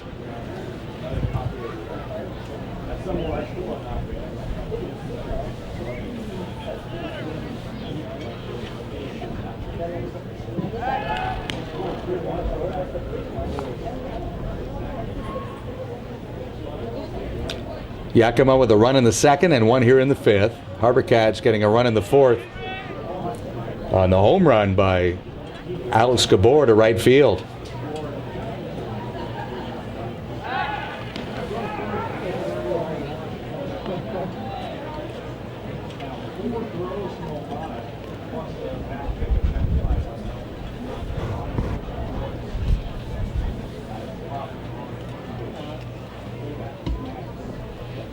The 3-1 pitch to Skaggs is fouled to the screen.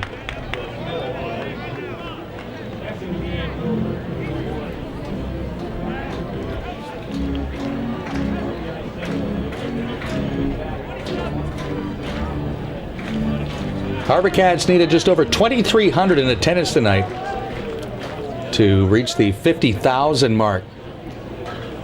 First time in West Coast League history that would happen.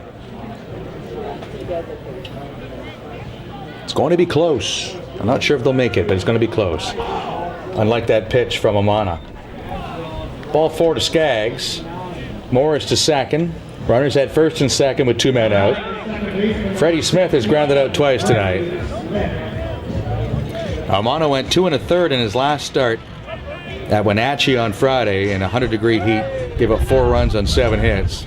The previous Saturday, 4 innings of scoreless baseball against Walla Walla here in Victoria, and he struck out 6. Alec Almeida makes his way to the mound, and the bullpen starts to get ready as Omana is laboring a little bit here in the 5th. Starting play tonight, 31 innings of work in his 9 previous appearances. 5 of those starts. 3.81 ERA. 2-1 for Yakima in the top of the 5th.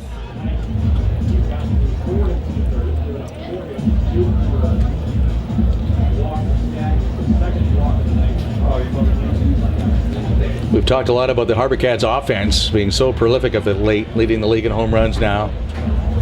6-game win streak with 68 runs scored, 356 team batting average in their last 6 games rather.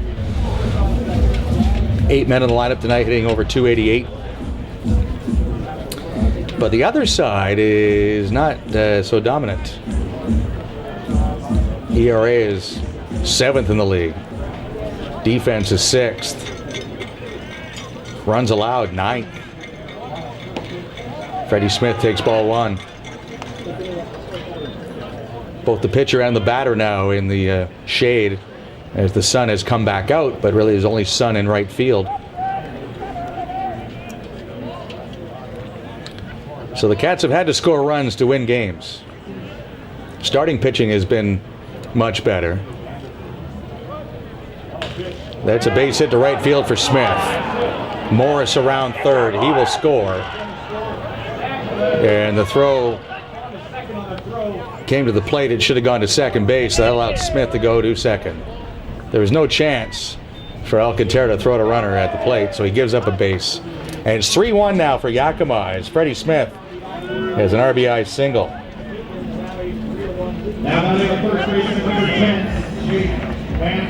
6th RBI for Smith on the year.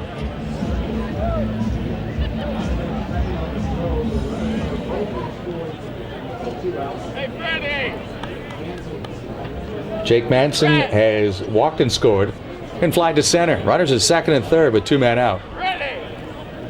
Infield back. Breaking ball is high.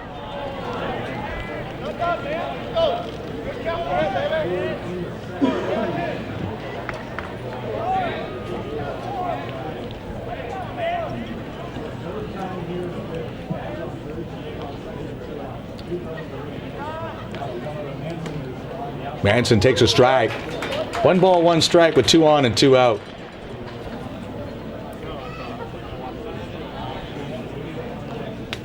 The RBI single from Smith, making him 1 for 3 in the game and 5 for 11 in the series.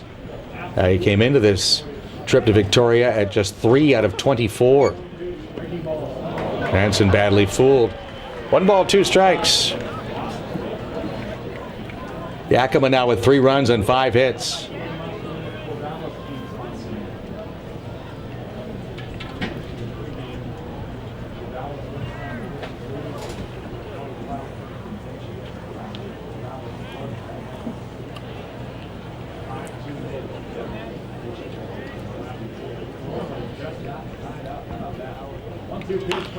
Manson loops this down the left field side, but that'll drop foul into the empty Yakima bullpen.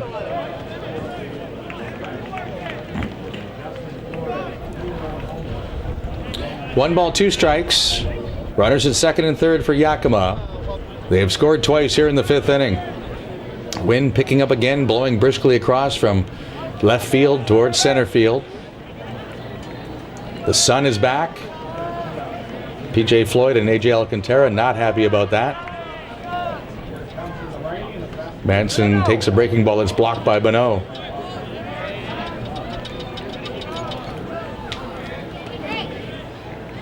Yakima led 2-1 in the 4th inning last night. Lost the game 10-3. They led 4-3 in the 5th inning on Monday night. HarbourCats won that game 11-5. So certainly no reason to panic here for the home side, who have won 6 in a row for the 2nd time this year. They had a club record 9-game winning streak earlier in the season.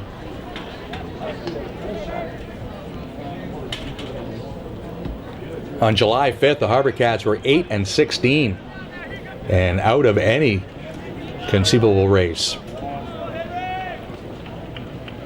Now here they are at 27-22, 3 out of first, 2 out of the wild card division.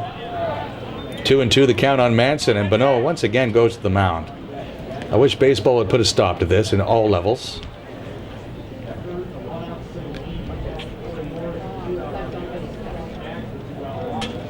This is what slows the game down, is these meetings.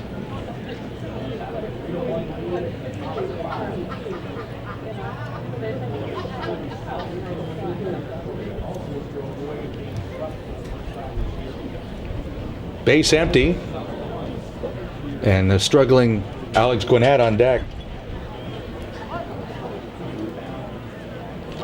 Gwinnett won for his last 17, so no reason to give in here to Manson. Runners at second and third, the 3-2 pitch. They go breaking ball, and Manson hooks this, and it'll get down into the corner. That'll score 2 to make it 5-1 for Yakima. It'll be a double for Manson.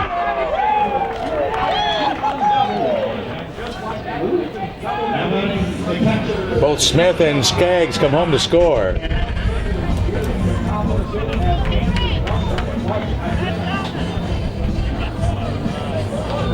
"16 RBIs now for Manson, and on his 5th double, he makes it a 4-run 5th inning for Yakima.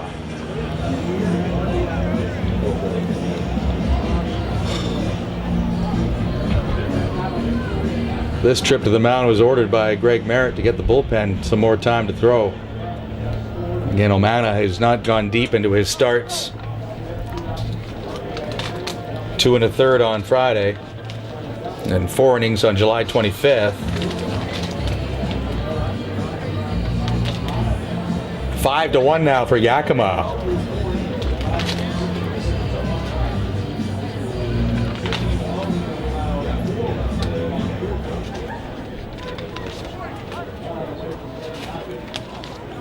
And now Merritt will come after the visit.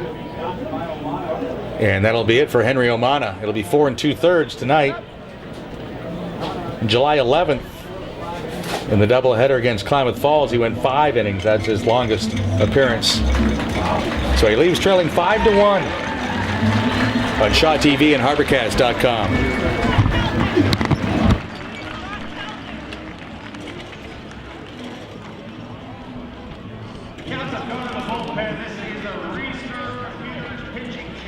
Brought to you by our friends at Reserve Theaters.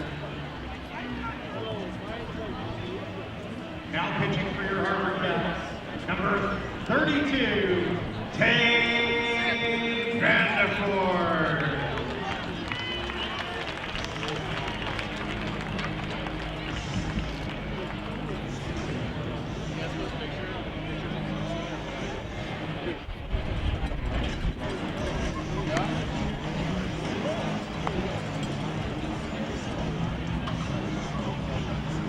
Victoria HarbourCats are proud to be providing live stream broadcasting throughout the season, covering home games and brought to you by our equipped pictures, with games to be rebroadcast on Shaw Cable. Go to our website at www.harbourcats.com.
Now batting the catcher, number 5, Alex Gannett.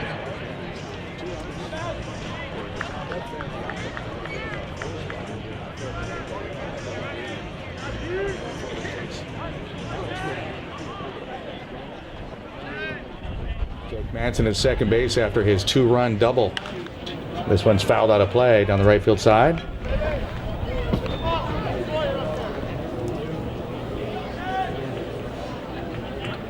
Gwinnett has popped to second and been hit by a pitch. Vanderford is making his 8th appearance. In 13 2/3 innings, he's allowed 11 hits. Struck out 10, walked just 1 batter. Pitch out, Bonneau will then throw down to second. Manson back safely. That is your right there at the Hunter Clinic. Close call of the game. Andrechuk there to put down the tag. Jared Roberts says it was not in time.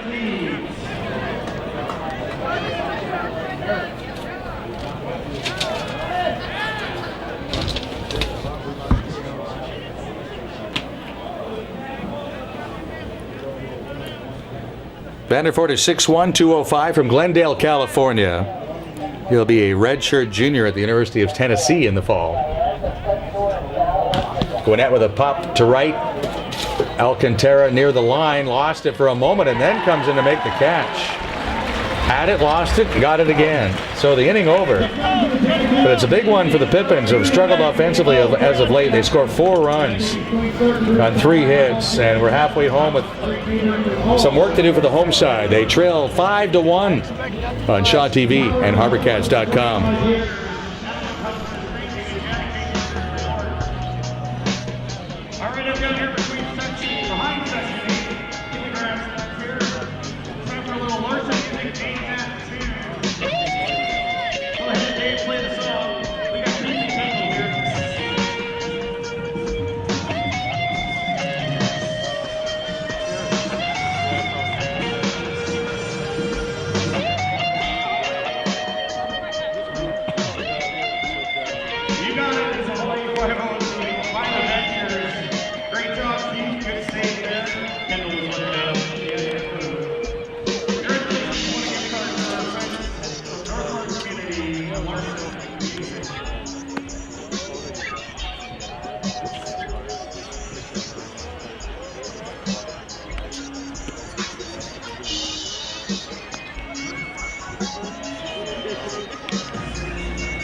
Yakima right-hander who just got 4 runs scored for him. He leads 5-1. First pitch outside to Floyd, who struck out in the second inning.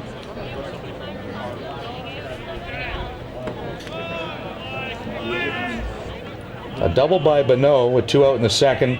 1-out home run by Gabor. The 2 hits for the HarbourCats and the 2 base runners they've had so far against Jensen. Pop up near the dugout, and that will land against the wall.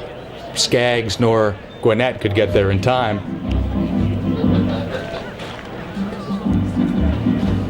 Fifth inning brought to you by Freedom 55. Freedom now, freedom tomorrow.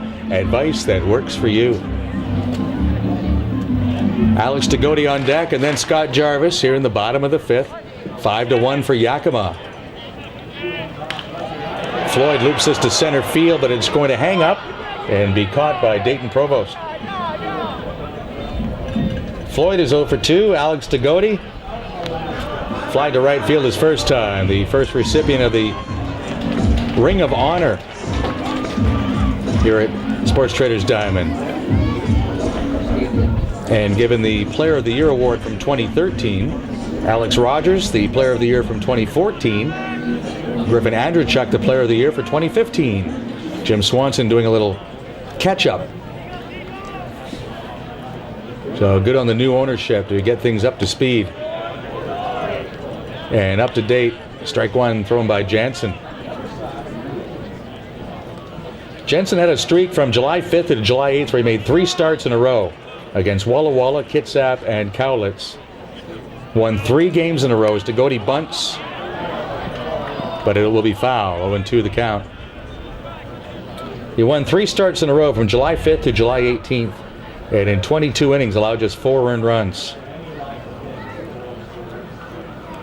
He's had 6 starts in a row with at least 6 innings worked, and his ERA in those 6 starts is 2.63.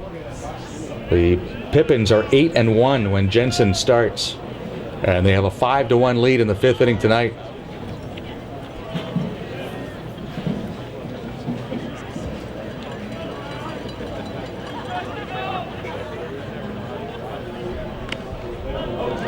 Degodi swings and misses. Strikeout number 6 for Jensen. Tonight's trivia question brought to you by the Alzheimer's Society of British Columbia. Your support provides confidence, offers compassion, creates friendships, and gives hope. Go to www.alzheimerbc.org. This message made possible by Lisco Irrigation and Landscaping. It was an August night in 1937, Newport against Johnson City in the Appalachian League in Tennessee, and the game was called in the 6th inning. Rain? No. Hail? No. Mercy rule? No, it's pro baseball. Did the lights go out? No, they didn't have lights yet. 1935 in Cincinnati was the first game where there were lights, but in the minor leagues, no. Kevin the intern went with tornado, but no lives were lost or threatened. No earthquakes, no flood. No, they ran out of baseballs.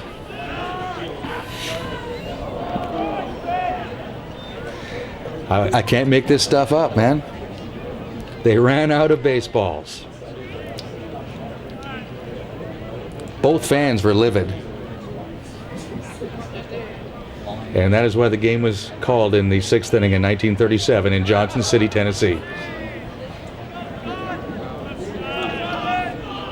2-1 the count on Scott Jarvis. Bases empty, 2 men out. This ball is up into the wind in left field, and it's over the head of Vanderbrake. Jarvis will get to second base. He'll have a 2-out double.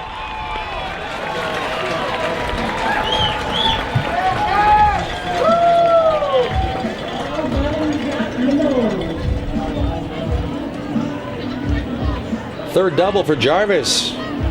And Zach Bonneau will bat. He doubled his first time up. 5-1 for Yakima in the 5th inning.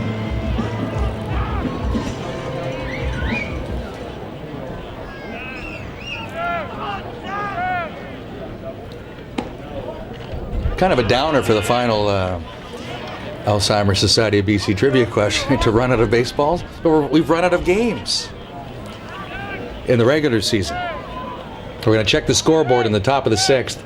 and see if the HarbourCats are getting any help from Kelowna tonight. 1-1 on Bonneau. That Sports Trader scoreboard will have Kelowna and Corvallis, Bellingham and Cowlitz as the highlighted games.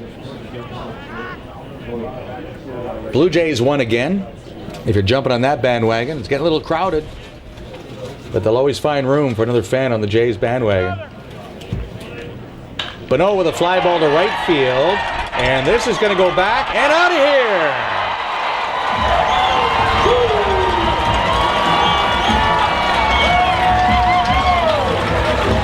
Zach Bonneau will touch them all, and he's enjoying this trot. Got one up into the breeze in right field, and all of a sudden, it's 5-3.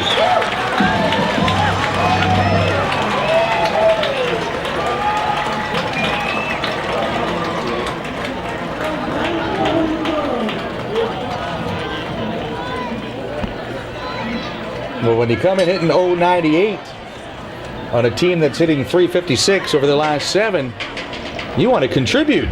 You want to be part of the party. And Bonneau has done just that, a double, and now a 2-run home run. 5-3. HarbourCats with their league-leading 33rd home run of the year. Second home run of the night off Jensen. And the man who leads the HarbourCats in home runs, Kevin Collard, takes outside ball 1. Collard is 0 for 2 tonight. He has struck out twice. That's ripped but foul.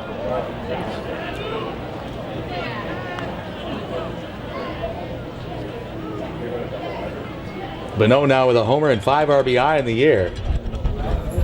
He'll be a freshman at the University of Washington in the fall. Got into a pitch against Jensen and hit it just over the wall in right field. Collard takes a breaking ball in for a strike. 5 runs, 6 hits, no errors for Yakima. 3 runs, 4 hits, no errors for the HarbourCats.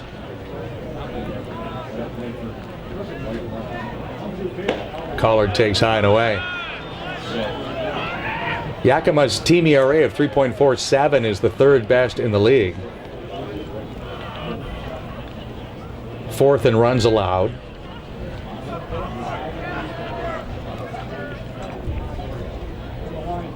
Collard fists that one, and it's a souvenir.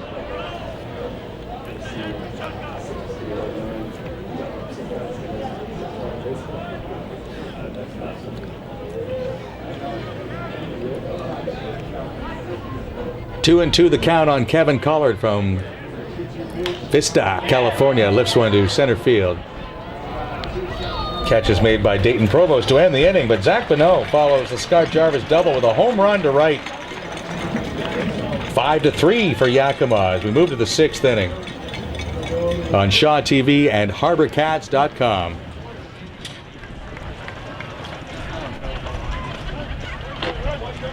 It's time for the Western Speedway ticket giveaway. Tickets to Western Speedway are purchased in the West Shore to Carissa Dye. And folks, I'm here in Section 9. I don't know if you noticed the announcers. This is our buddy Oliver. He missed a lot of games this summer, but we're glad he made it back to the finale. Oliver comes to all our games. He's always rocking out with the team. So big thanks to Oliver. You know what, Oliver? We're going to get certificate here for you. Get yourself a haircut. Maybe you get one just like mine. There you go. Thank you very much, Oliver. You did a great job that inning.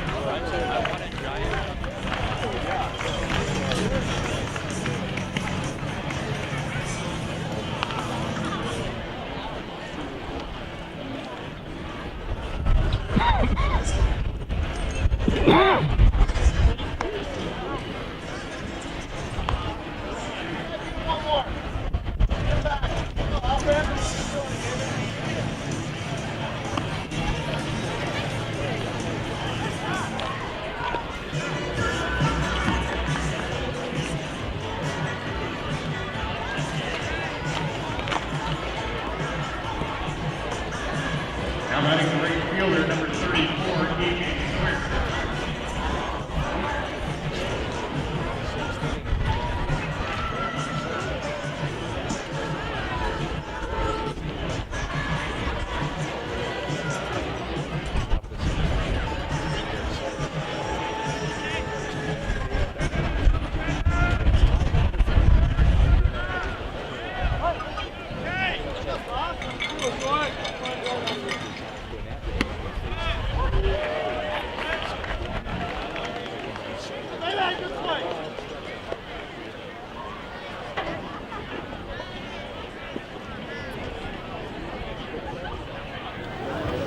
The Yakima right fielder, it's a sharp one-hopper, nicely backhanded by Jarvis, and the easy throw across. Scott Jarvis showing some soft hands on that bullet hit by Sawyer. Dayton Provost has struck out and grounded to first. 5-3 for Yakima in the top of the sixth with one out and the bases empty. The scoreboard brought to you by Sports Traders. Dive into summer savings with new disc golf products at Sports Traders at 608 Discovery Street. Foul to play, 0-1 on Provost. It's Corvallis 6 and Kelowna 5, with the Falcons batting in the bottom of the sixth in the Okanagan. 6-5 for the Knights. And Bellingham has a 6-0 lead on Cowlitz in the bottom of the seventh. So the HarbourCats still need some help. 0-2 now on Provost. Walla Walla leads Wenatchee 2-0 in the fourth. Kitsap ahead of Bend 3-1 in the sixth. Medford laying a licking on Klamath Falls 10-1 after 5 innings. But the two most important games are in Kelowna and in Longview, and neither one right now looking the way the HarbourCats want them to, but they're only halfway through. This one not looking the way they wanted either is Provost swings and misses, strike 3. 2 outs in the sixth inning. David Becker is 2 out of 2 hitting out of the 9-hole tonight for the Pippins.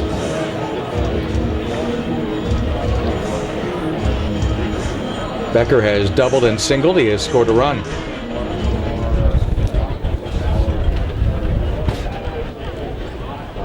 Five to 3 for Yakima in the sixth inning. Vanderford's breaking ball is high.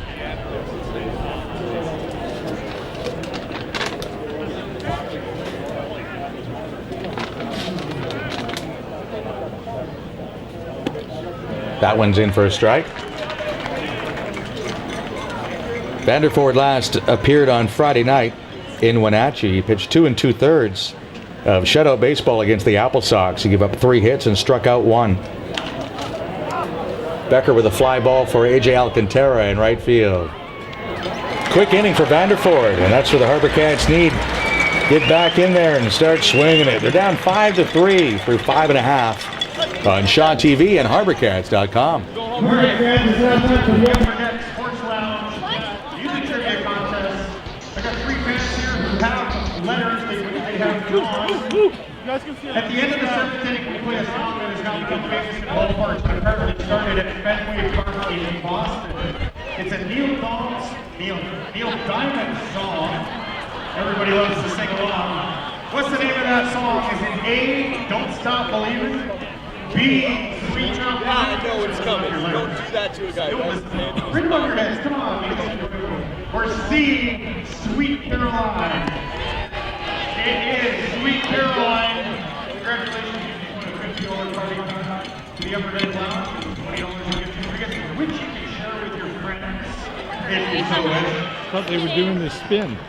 Don't forget, show your game tickets at the Upper Deck Lounge for 15% off food, and then we win 2 tickets to see the Seattle Seahawks in 2015.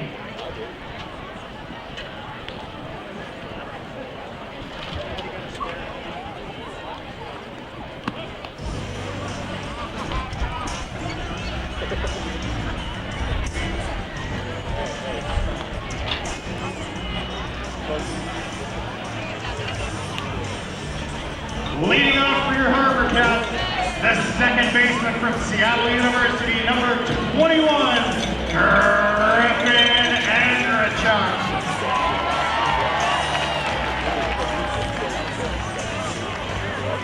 Andrechuk twice has grounded up to the shortstop, Corey Morris.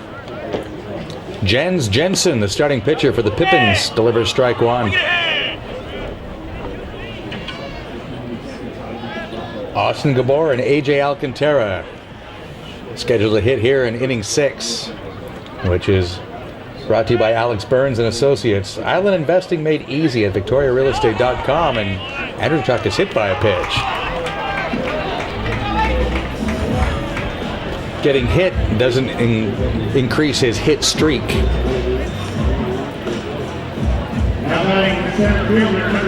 has a 10-game hit streak on the line. He will get the bat again in this ball game. That brings up Austin Gabor, who homered his last time up and is fouled out to the first baseman. 5-3 for Yakima in the 6th inning. Even though they are 9-1 in their last 10, the Cats have to keep winning. As Corvallis is winning tonight, Bellingham is winning tonight, and those are the teams they are trying to chase in both the division of the West and the wild card division race. Trailing Bellingham by 3 in the West and Corvallis by 2 in the wild card.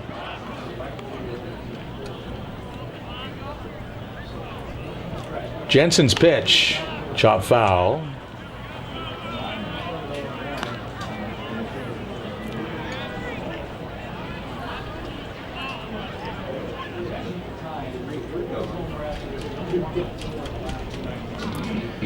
Blue Jays won again today. They beat Minnesota 9-7. The Mariners lost at Denver in 11 innings, 7-5 to the Rockies.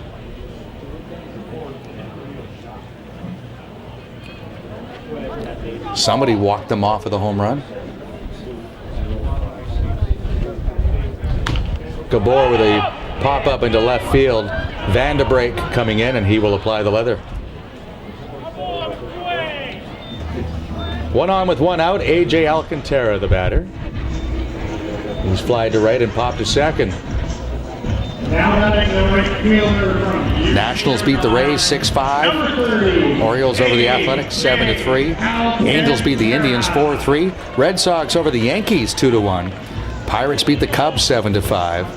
Tigers over the Royals 2-1. Dodgers edged the Phillies 4-3.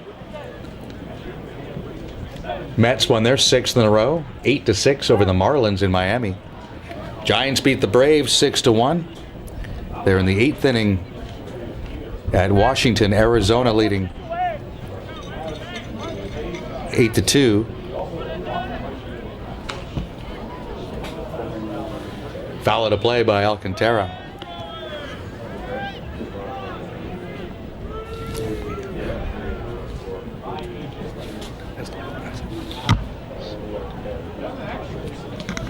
It was the White Sox that beat Tampa Bay 6-5, and Arizona's beating Washington 11-2. A lot of extra inning games today, and on getaway day in the big leagues. That'll make everybody happy. Traveling secretaries and charter companies going crazy. Alcantara loops one, but it'll drop foul. Cardinals beat the Reds in 13, 4-3. Rangers lead the Astros 4-3 in the 9th. Brewers beat the Padres 8-5. That's your Major League scoreboard, brought to you by Sports Traders. Dive into summer savings. Goalie gear, visors, hockey pants, all at 608 Discovery Street. 5-3 for Yakima in the bottom of the 6th inning. 2 strikes on A.J. Alcantara. Andrzejczyk, the runner at first. 1 ball, 2 strikes with 1 man out. No one throwing in the bullpen for Yakima. Jensen has pitched 58 innings coming into this game in 9 starts. And 6 consecutive starts of at least 6 innings under his belt.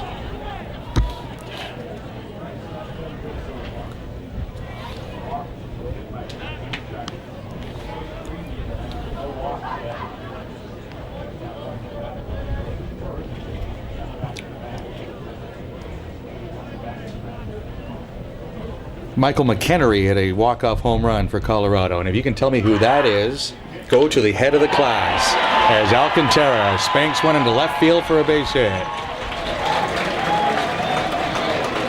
I made the mistake of asking the question, who hit the walk-off home run that would beat the Mariners, and it's someone who we've never heard of.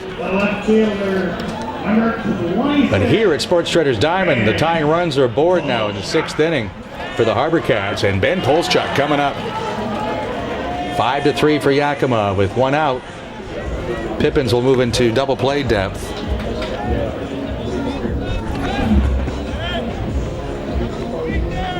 Polschuk, he's due. He struck out twice tonight.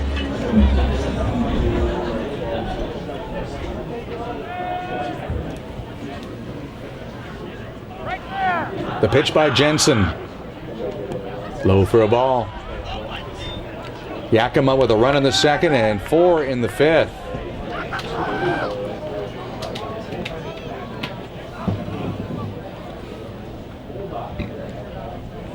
Everybody to the mound for Marcus McKimmey, second-year manager of Yakima. They won 35 games a year ago and won the East Division before being defeated by Corvallis in the first round of the playoffs.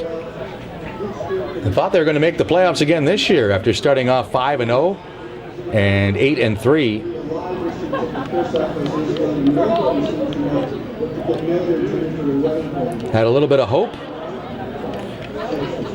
after sweeping Cowlitz over the weekend and came in here to Victoria with a 4-game win streak and actually were ahead of the HarbourCats in the wild card division. But the Cats won 10-3 last night and 11-5 on Monday. So Yakima now pretty much playing spoiler. Cats need to win here and get some help, setting up their final series of the season at Bellingham over the weekend as Jensen's pitch is inside.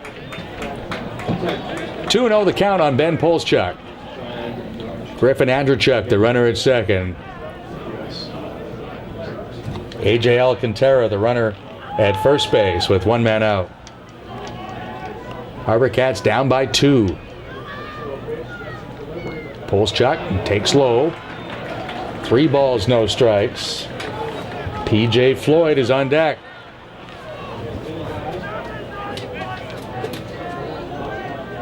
Murmurs through the bleachers here at Athletic Park. You get the feeling that something big is about to happen. But first a strike from Jensen. 5-1 for Yakima with a 3.12 ERA.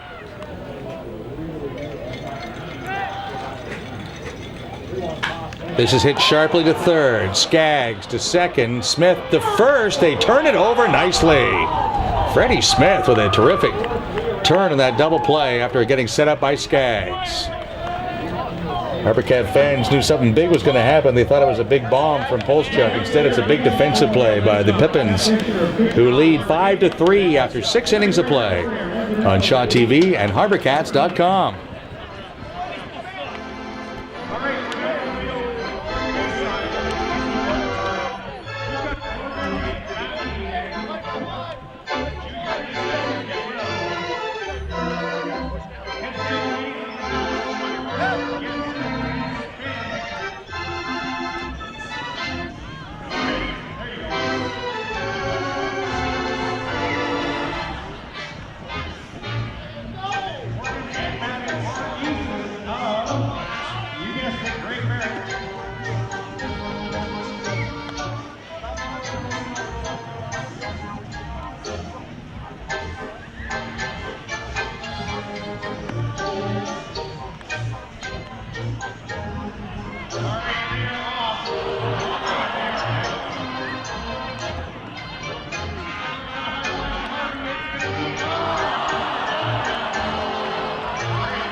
After 6 innings of play, Yakima 5 runs, 6 hits, no errors. HarbourCats 3 runs, 5 hits, no errors.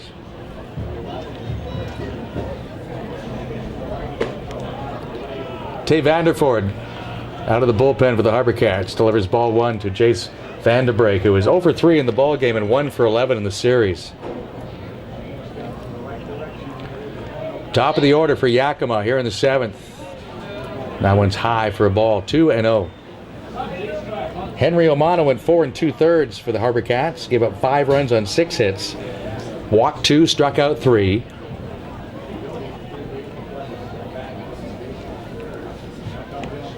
There's a strike. 2-1 on Vanderbreak.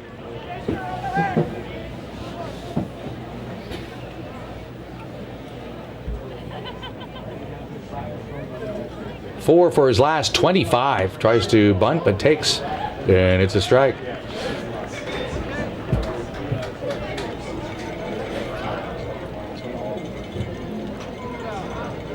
Despite the slump here late in the year, he's still leading the Pippins with a 279 team batting average on a club that hits 241.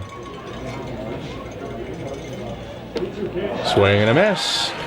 Vandervoort with a strikeout. His second. Corey Morris is 1 for 3. Singled a drive and a run, and he scored a run in his last at-bat. Pippins scored 4 times in the 5th inning. They lead the ball game 5-3.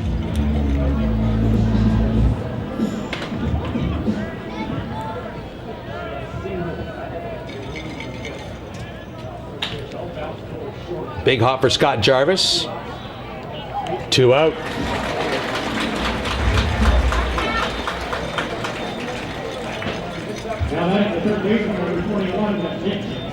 Mitch Skaggs is 0 for 2. Walked and scored his last time up. 3 for 11 in the series. They scored 3 times. Pippins have not been swept in a series in their history in the West Coast League. They're wrapping up their 2nd season. Outside ball 1.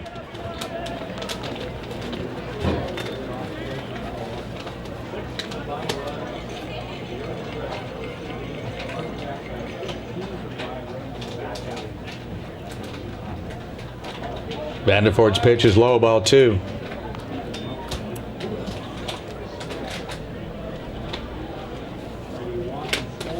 Skaggs 6'1", 200 pounds. Plays at the College of Idaho, and he is from Boise, Idaho. There's a strike. Says Corey Kleiner, home plate umpire. Jared Roberts on the bases tonight. No one on base for Yakima. 2 men out in the top of the 7th inning.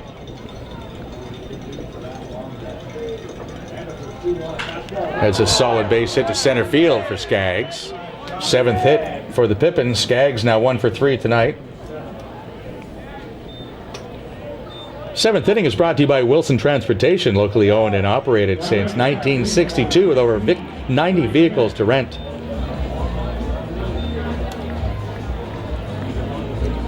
Second baseman Freddie Smith is 1 out of 3.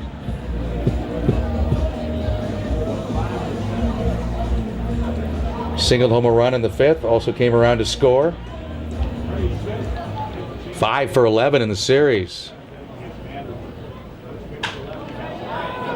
Jarvis couldn't get to that second hop. It had top spin on it, and then it bounces away from Gabor. And Skaggs, wishing he had carried on to third base. With 2 outs, he should have been thinking that, and he just assumed that Gabor had fielded that ball cleanly. Skaggs didn't want to make the third out at third, so he slammed on the brakes just as Gabor booted the ball in center. So a break for the HarbourCats. Runners at first and second for the Pippins. Freddie Smith with 2 hits on the night. Jake Manson doubled home 2 runs his last time up. This trio has caused problems for HarbourCats pitching tonight. Skaggs, Smith, and Manson have been aboard 6 times between the 3 of them.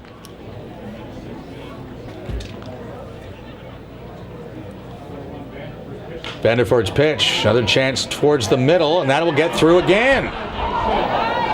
Gabor will throw to the plate, but there'll be no chance to get that runner, and the others hold up. So Skaggs scores, and it's 6-3.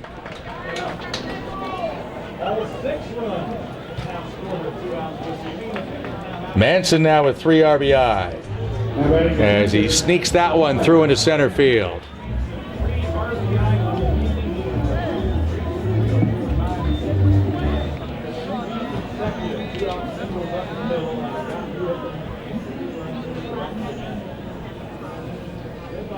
Jake Manson now with 17 runs batted in for Yakima, and they have stretched their lead to 3. Alex Gwinnett, the batter. 0 for 2 in the ball game. He's popped up twice and been hit by a pitch. Vanderford with the pitch. Inside. A couple of top spin lobs getting through the middle.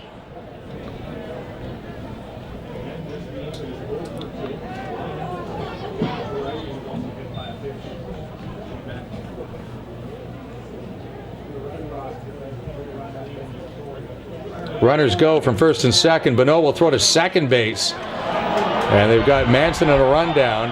Now Floyd will have to come home. And out of the place is Freddie Smith.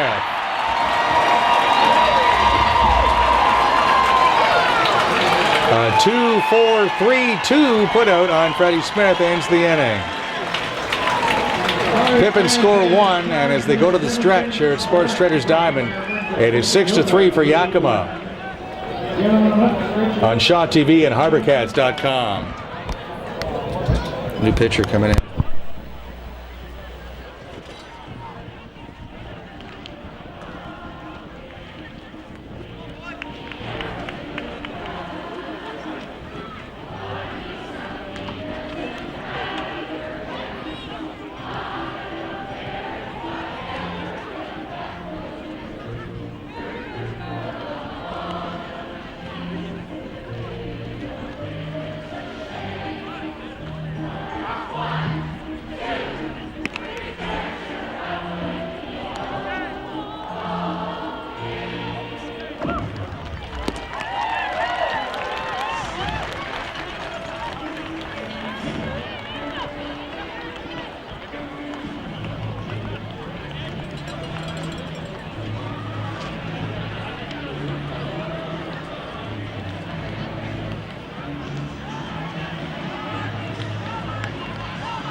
Leading off with the HarbourCats, the first baseman, number 15, P.J.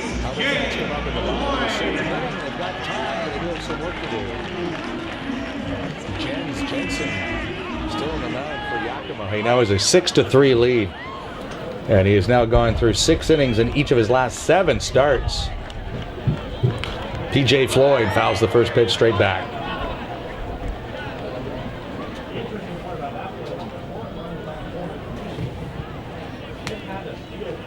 Mitch Skaggs is the third baseman. Corey Morris at shortstop. Freddie Smith, the second baseman, and Jake Manson at first base. Jace Vanderbrake in left field. Dayton Provost in center field. A.J. Sawyer, the right fielder for the Pippins. Alex Gwinnett still the catcher for Jens Jensen. Swing and a miss by Floyd. PJ has struck out and fly to center so far tonight.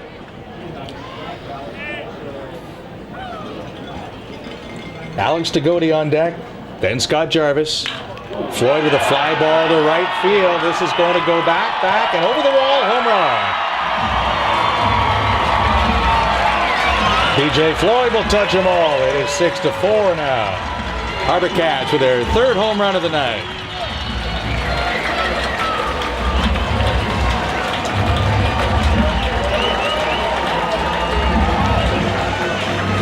Home run number 5 for Floyd. He now has 25 RBI, but a nice easy swing on that hanging breaking ball. Put it up into that stiff breeze, which is blowing out in that direction. And you let Mother Nature do the rest of the work. 24, Alex. League leading 33rd home run now for the HarbourCats. Alex Tagoti had a home run last night, his first of the year. Tonight he has flied to right and struck out. Shows bunt, takes ball one.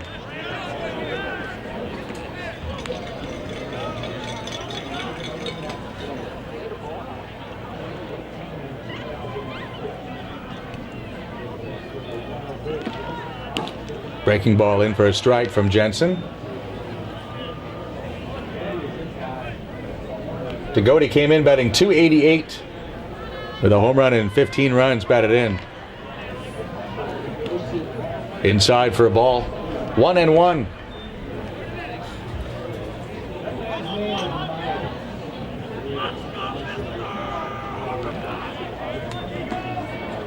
Jensen with the pitch. Another breaking ball for a strike.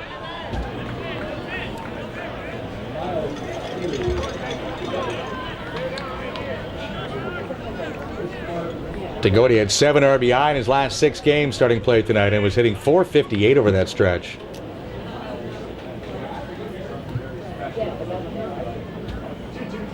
This is lined to left, and Alex has kept this fair. It'll go into the corner. Van de Break will get to the ball, but Degody gets to second base first.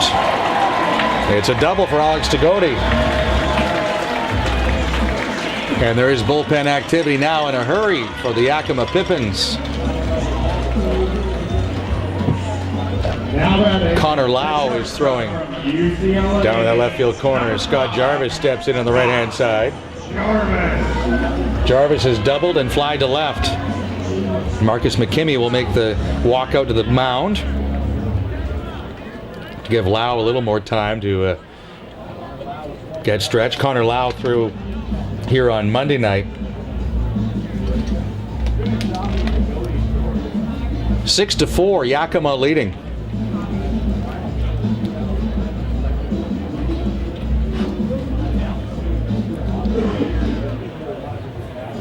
Broadcast history was made on this day in 1921. That perked up the ears of my silent partner Kevin the intern, working on these broadcasts since June 5th. Well, on August 5th, 1921, the very first ever live radio broadcast took place on KDKA in Pittsburgh, home of the hits.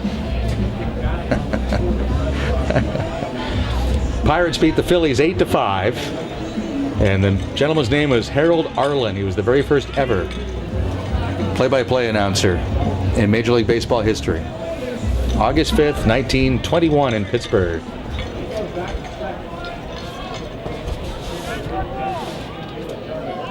Scott Jarvis tries to put down a bunt but fouls it back.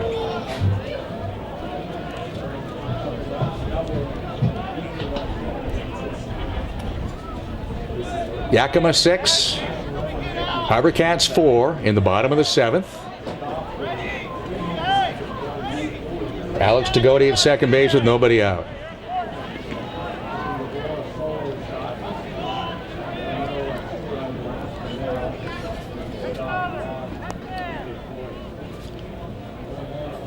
The pitch by Jensen, and Jarvis fouls off another bunt attempt.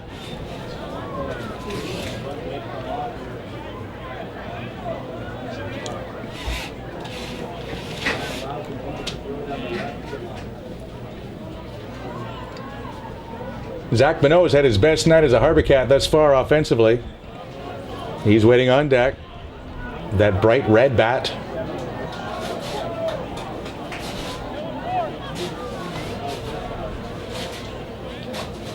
Jens Jensen probably facing his last hitter of the night. Strikes out Jarvis.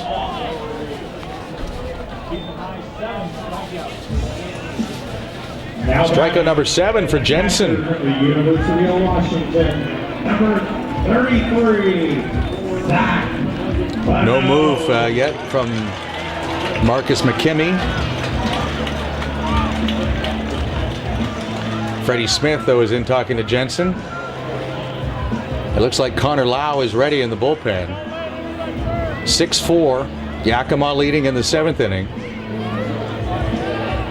Zach Bonneau hit a 2-run homer his last time up. He doubled his first time tonight. Degody at second base. The pitch Big hack and a miss. Benoit after a pitch high. 6 runs, 9 hits for Yakima. 4 runs, 7 hits for the HarbourCats. It's been a well-played game defensively, no errors.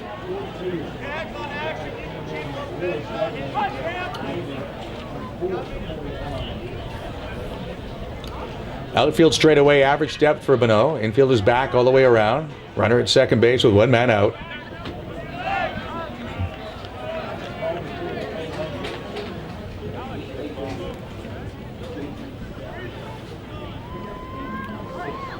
.6'2", 205-pound right-hander Jens Jensen with that tank pretty close to empty. And a move like that will show you that there's a lot of fatigue involved here. He wants to make sure he's fully ready to make a pitch to Benoit, the number 9 man in the order, but who's hit him twice tonight. Goes breaking ball and misses.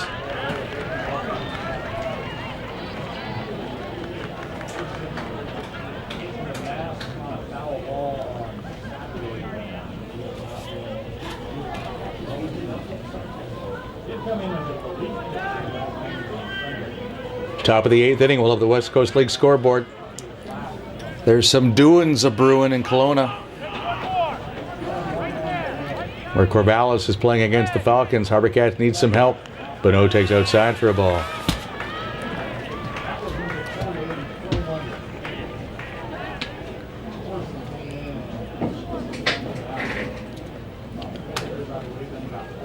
HarbourCats trailing 6-4 here in the bottom of the 7th inning. Runner at second with 1 man out. 2-1 the count on Zach Benoit. And a pickoff play at second. The ball off the glove of Morris, but not far enough for Degody to advance. Connor Lau is more than ready in the bullpen for Yakima.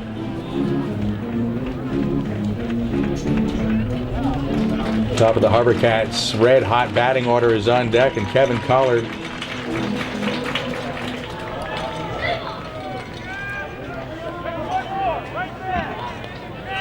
a 2-1 pitch from Jensen. Swing and a miss. 2-2.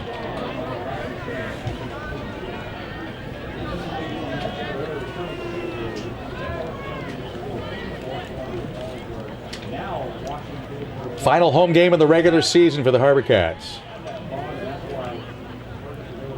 14-11 here at Sports Traders Diamond. Benoit lays off that breaking ball. Jensen with 7 strikeouts, but right now, as fatigued as he is, he's just trying to fool Benoit, and Zach Benoit is not biting. There's not enough to throw a fastball by him. That's the feeling we get watching Jensen right now. He's on fumes. 6 consecutive starts of at least 6 innings. Here he is in the 7th, leading 6-4. The pitch, little bouncer off the glove of Jensen, and it goes right through and into center field. Degody stops at third. I think Odome wanted to wave him through. Miscommunication between the shortstop and the second baseman. Both of them could have fielded it, but that's the shortstop's ball. He's coming right through towards first. The second baseman needs to get out of there. But he got in the way of Morris. Neither one of them got a glove on it. So a break for the Pippins. Benoit is 3 for 3. He gets a single out of it. Should have got an RBI, however. But with 2 fielders going through, you expect one of them to get a glove on it and keep the ball in the infield. So Degody slammed on the brakes, and then it squirted right through both Morris and Smith. Pippins can still get out of the inning with a double play as Kevin Collard steps in. First and third, 1 man out. Another off-speed pitch from Jensen, and that's ball 1. Marcus McKimmey either has no faith in his bullpen or a tremendous amount of faith in his starting pitcher.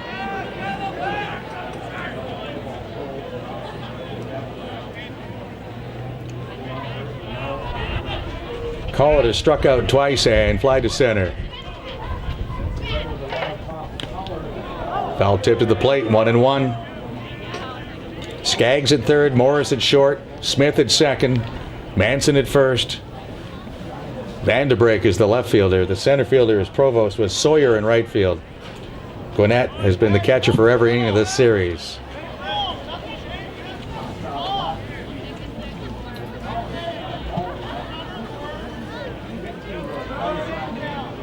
HarbourCats trailing 6-4 in the bottom of the 7th. Runners at first and third with one out. Jensen with the pitch. That'll get bounced into right field for a base hit. It's now 6-5 as DeGoey scores. Beno stops his second. Kevin Collard with an RBI single.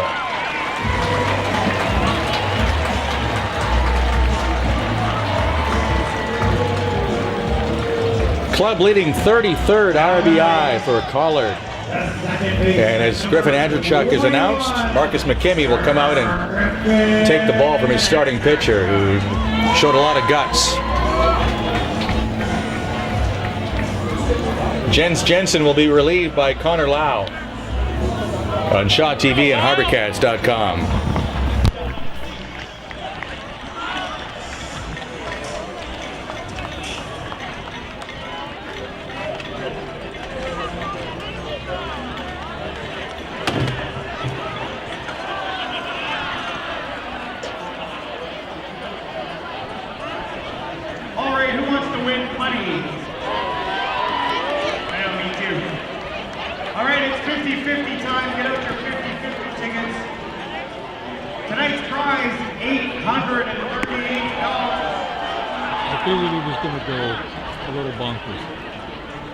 It's a pink ticket. Ticket number 65023. Pink ticket 650283. Heading up 50-50 table. Playing in number 5. We've got 10 tickets.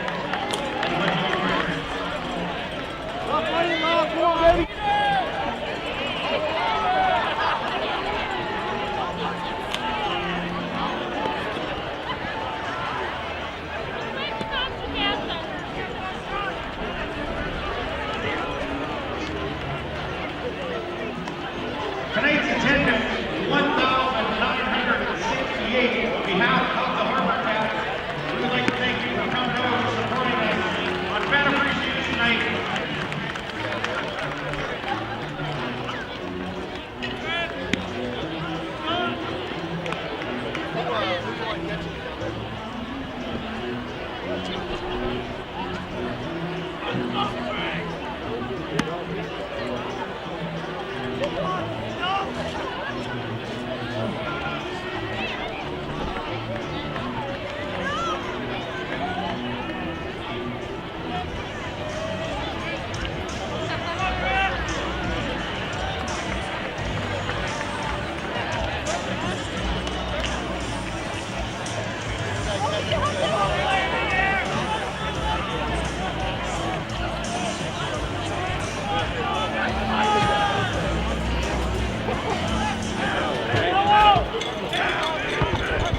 Where's the glove? On the Connor Lau is the new pitcher for Yakima. Runners at first and second in the 7th inning, one out, a throw to first, and Collard gets back. Griffin Andrewchuk 0 for 2 in the ball game. Has grounded twice to short and been hit by a pitch. Yakima 6, HarbourCats 5 in the bottom of the 7th. Corvallis leading Kelowna 7-6. Falcons had the bases loaded in the 7th inning and did not score.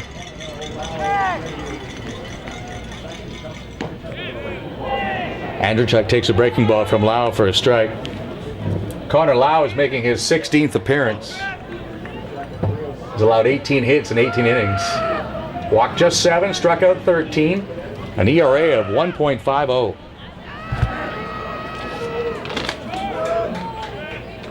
Gave up a run on 2 hits in 2/3 of an inning here on Monday night. Runners lead from first and second. Fisted foul by Andrewchuk.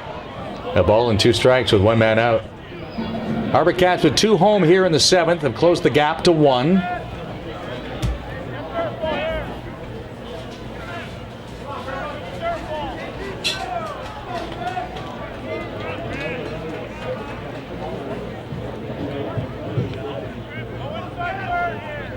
Beno at second base, Collard at first. And the 1-2 pitch on the way from Connor Lau. Instead, he'll step off.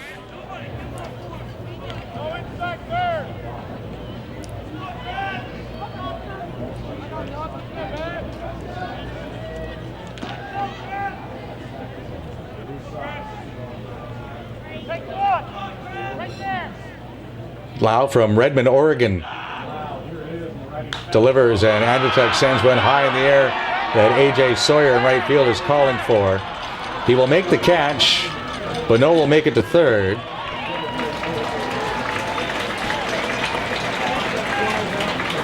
HarbourCats on the corners with 2 men out. Yakima leading 6-5. Austin Gabor, the batteries, 1 for 3. Now adding the center fielder, number 10. Gabor with his 4th home run of the season. Gabor. In the 4th inning, that tied the game 1-1. Yakima scored 4 times in the 5th. HarbourCats got 2 back in the bottom of the 5th on a 2-run home run from Zach Bonneau. Yakima with 1 in the 7th. HarbourCats with 2 here in the 7th.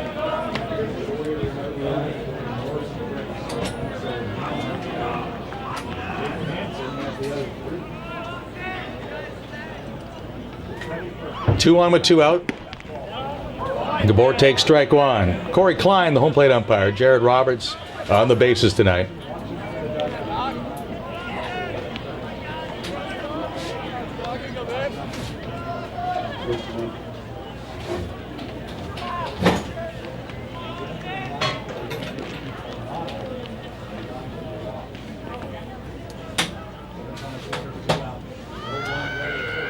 The pitch from Connor Lau will wait. He'll throw to first instead.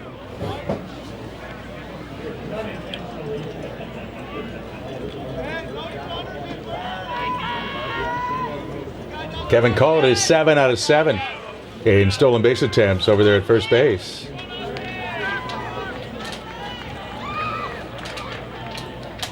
Bonneau at third.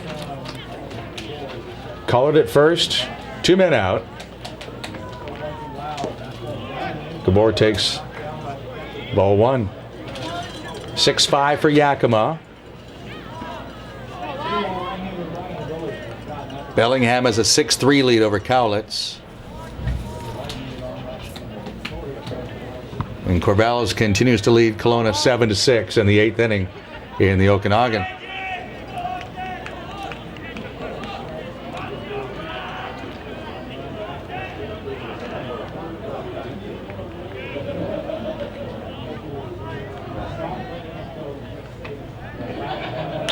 That's hard hit, right into the glove of Jake Manson at first base.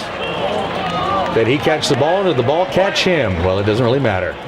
Gabor is retired. HarbourCats leave 2. They score 2. On to the 8th inning. 6-5 for Yakima on Shaw TV and HarbourCats.com.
bounce, and it goes over his head.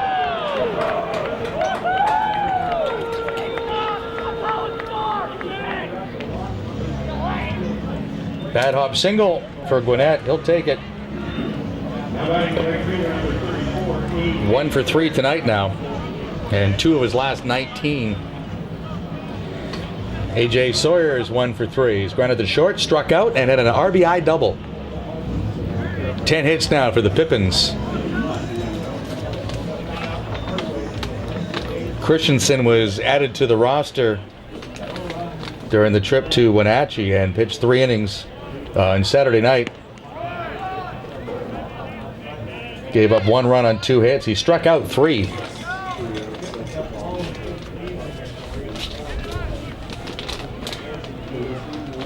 That's his only appearance thus far for the HarbourCats. He will be a senior at Pasadena High School in California coming up next month.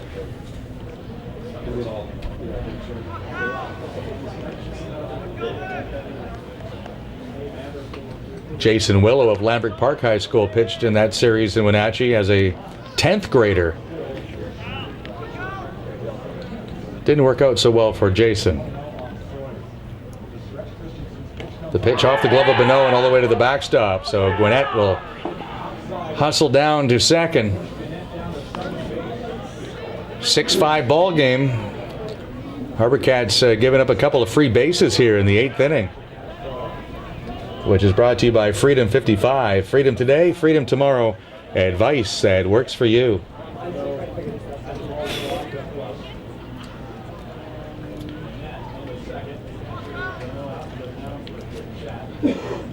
The young 10th grader today was playing for Team BC in Saskatoon in the Canada Cup, where BC split their 2 games. They beat Alberta 3-1 and lost 5-4 to Quebec. The pitch, strike, as Sawyer squared to bunt and then took the pitch. But Corey Klein said it was a strike. 2 balls and a strike now on Sawyer, the right fielder, who is 1 for 3 in the game. Dayton Provost is on deck. Top of the 8th inning, 6-5 for Yakima.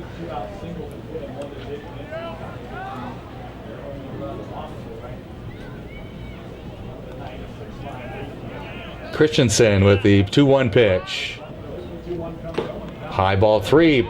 Bonneau's throw will be late at second base, but ensuring that Gwinnett takes no liberties.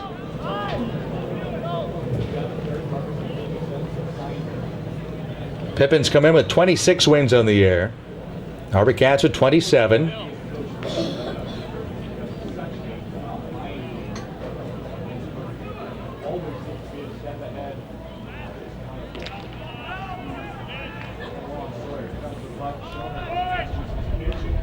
Bunted foul by Sawyer. The count now 3-2.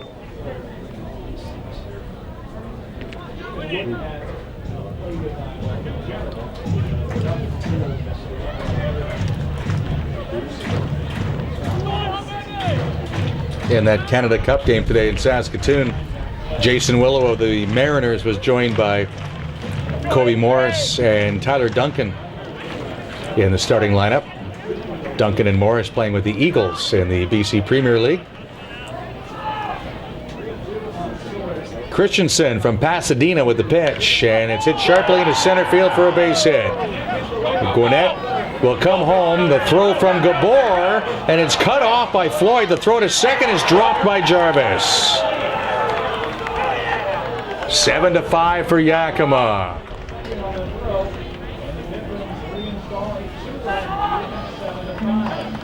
With 2 strikes, Sawyer comes through with his second RBI of the night. So a ball that Jarvis let bounce in front of him that cantered over his head, then the pass ball. Sawyer can't get a bunt down, but he still gets a base hit. HarbourCats down by 2 now.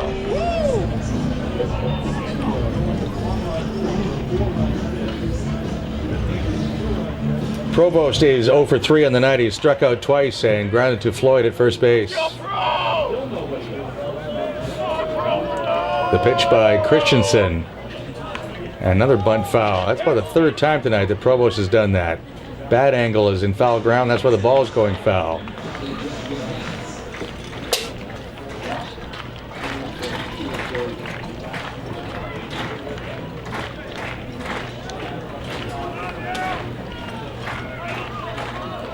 Runner at second, nobody out. HarbourCats need to limit the damage here. They're down by 2 in the 8th.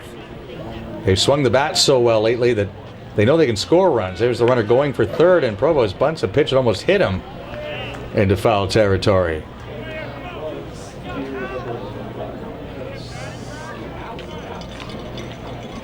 Yakima has to play little ball. They've only hit 9 home runs this season in 50 games.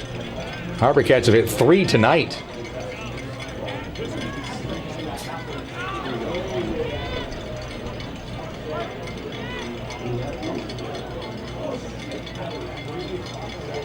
Two strikes on Provost. Both bullpens active now. 7-5 for Yakima in the 8th inning.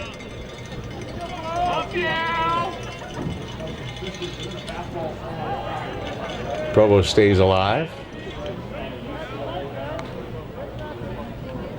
David Becker waiting on deck. 7 runs and 11 hits for Yakima. 5 runs, no hits for the HarbourCats.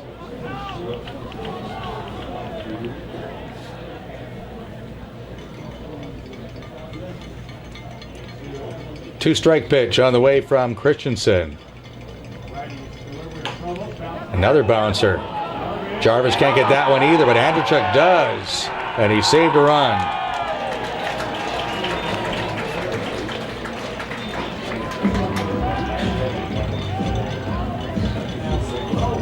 Infield single for Provost. 3 straight singles off Christensen. And Greg Merritt comes to the mound. There is activity for the HarbourCats down in that right field bullpen, which is rather shaded at the moment, and that'll be all for the youngster from Pasadena High School in California. A couple of tough bounces up the middle there.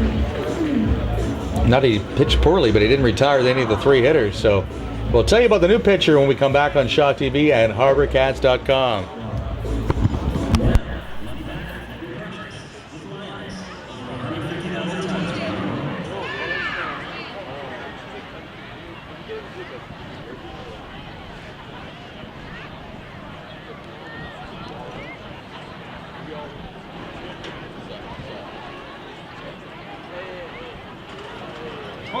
Back in the bullpen, restart computer pitching change, brought to you by Restart Computer.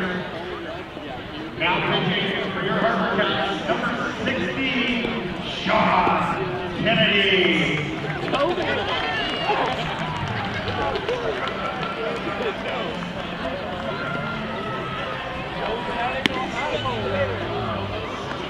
Go, boys.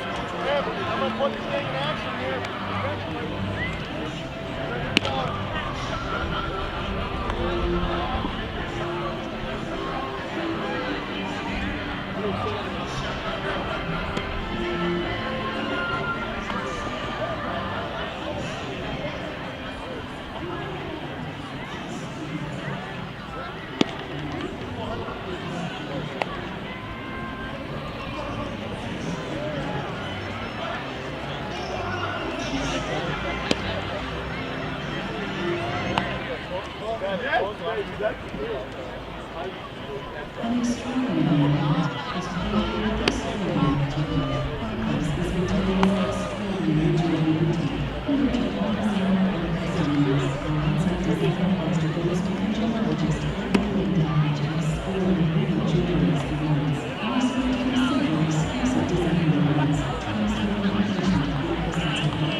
Due to microphone problems, you don't want the kiss cam going on up there.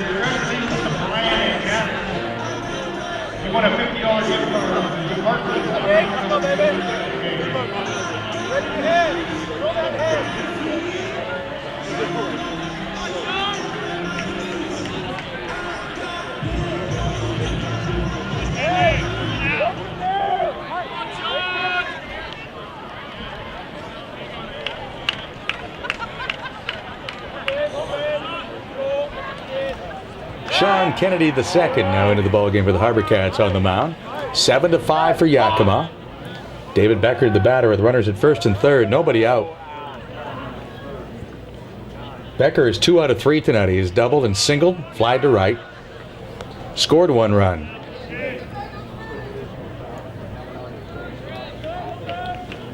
Sawyer at third, Provost at first.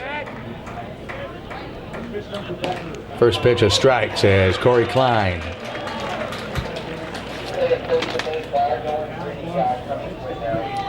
Kennedy pitched an inning on Monday night in the 11-5 victory over the Yakima Pippins. 3 up and 3 down in his inning of work.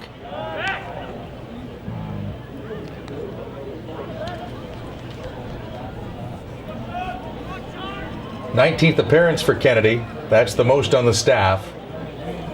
5.34 ERA.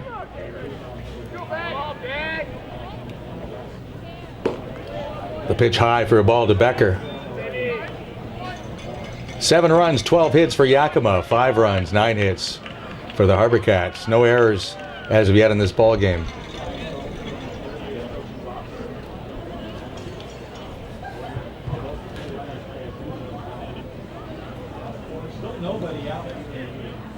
Kennedy, the 4th pitcher used tonight by the HarbourCats. Runner moves from first. The pitch high, the throw by Bonneau, and the tag by Jarvis for the out.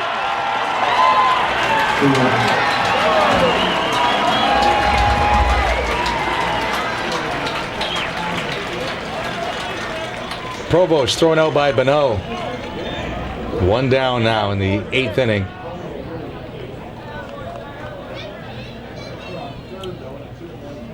They're smiling at the University of Washington, where Bonneau will begin playing in the fall. Ground ball to Jarvis. Infield was in. He'll hold the runner at third and make the throw across to first.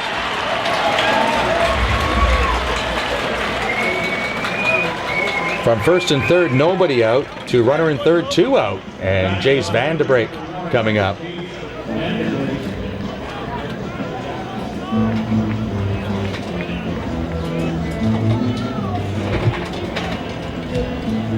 Vandebrake is 0 for 4 in the game and 1 for 12 in the series.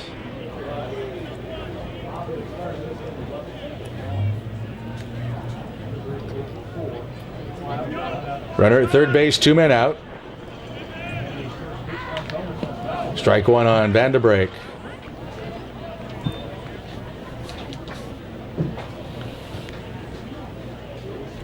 Yakima native who will attend Gonzaga in Spokane.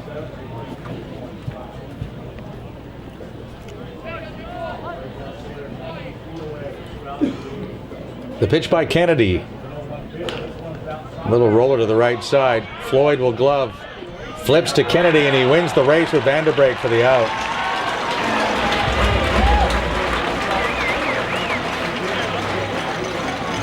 So the HarbourCats bullpen limits the damage. 7-5 for Yakima as we go to the bottom of the 8th inning on Shaw TV and HarbourCats.com.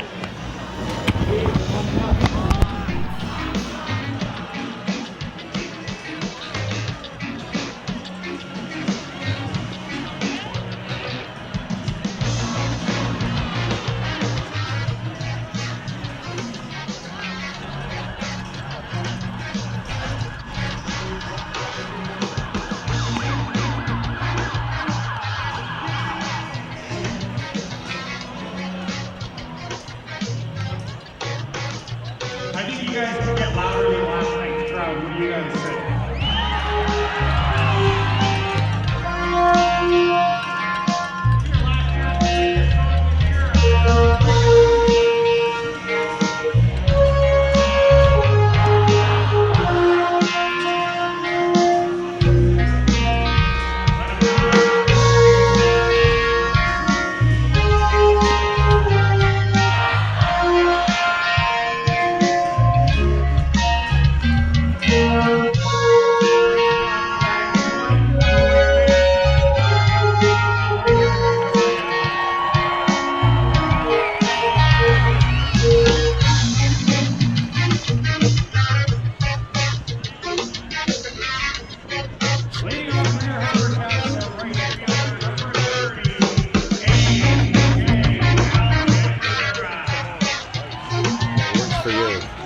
A.J. Alcantara, Ben Polschuk, and P.J. Floyd are scheduled to hit for the HarbourCats against Connor Lau.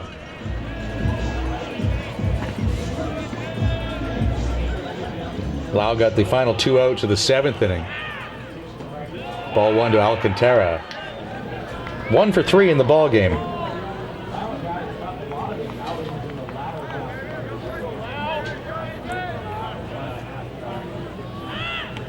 1-0 pitch in tight, ball 2. Alcantara has popped to second, flied to right, and singled. He had 2 hits last night. He was on base all 5 times.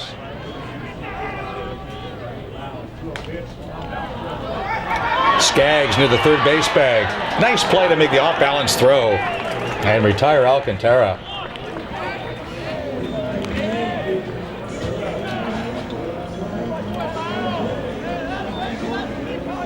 Ben Polschuk is 0 for 3. He struck out twice and grounded into a double play.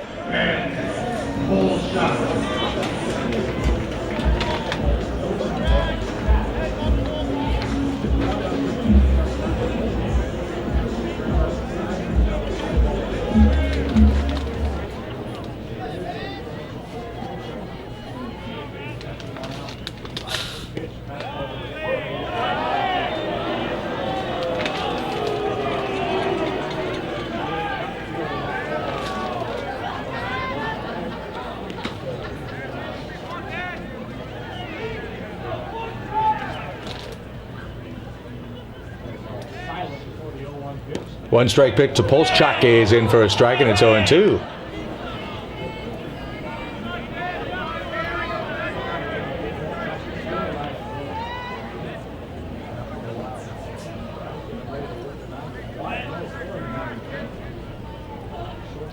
Seven to 5 for Wenatchee in the bottom of the 8th. Pitch is high and away.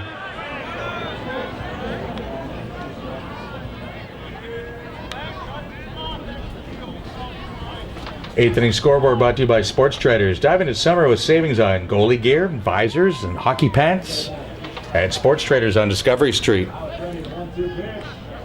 No help at all tonight for the HarbourCats in their quest to catch Bellingham in the West Division or Corvallis in the Wild Card Division.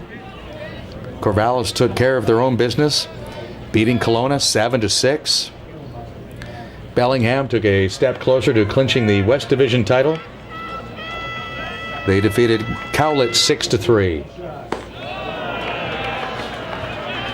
3-2 now on Ben Polschuk, with P.J. Floyd on deck.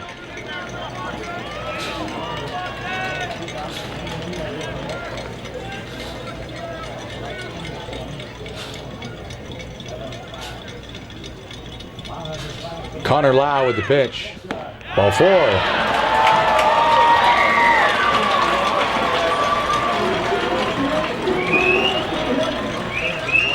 The win by Bellingham in Longview does clinch the West Division title for the Bells.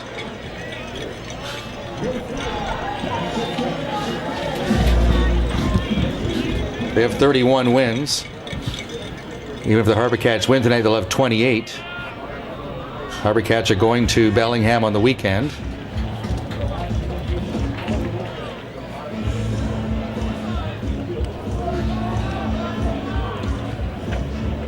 Looks like we'll have a pitching change here for the Pippins, who lead 7-5 on Shaw TV and HarbourCats.com.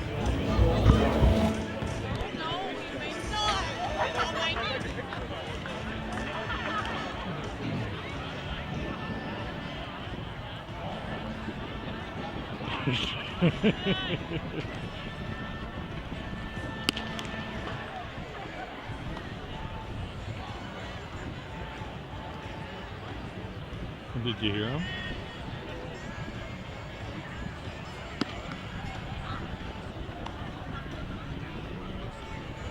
I already told you once, I'm telling you again, we've got the best fans in the league here in Victoria with the West Coast League. Last year's attendance was just around 43,000 for the season.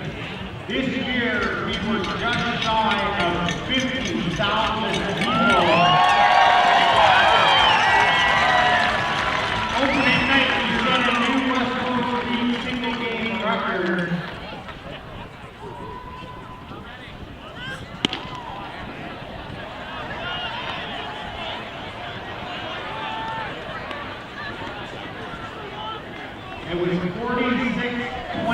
4,627 on opening night. We had 4,300 on BC Day.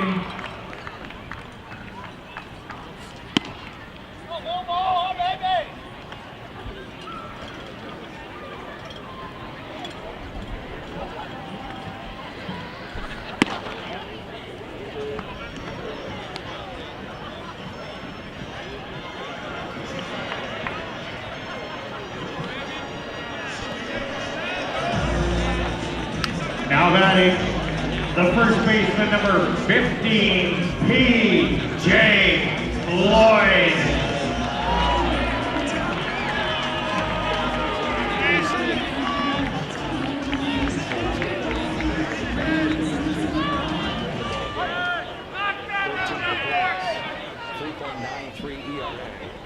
P.J. Floyd, the batter, swings and misses, strike one. 7-5 for Yakima in the bottom of the 8th. In 16 innings, 15 hits allowed by Lilly. He has struck out 16. Walked 7.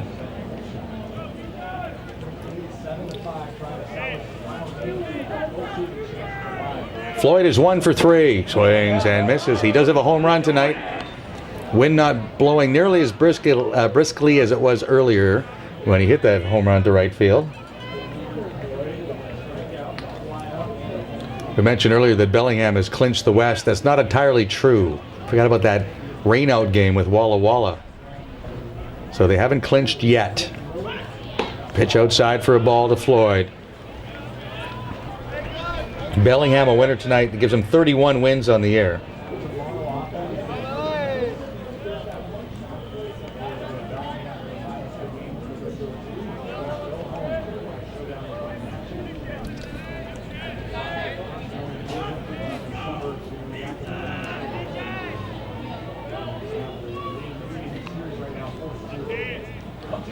Swing and a miss by Floyd. He strikes out. Bellingham now 31-19. They have 4 games to play. 3 of those are against the HarbourCats. On your feet, folks. Number 20. Bellingham will play again tomorrow. Alex Dickory.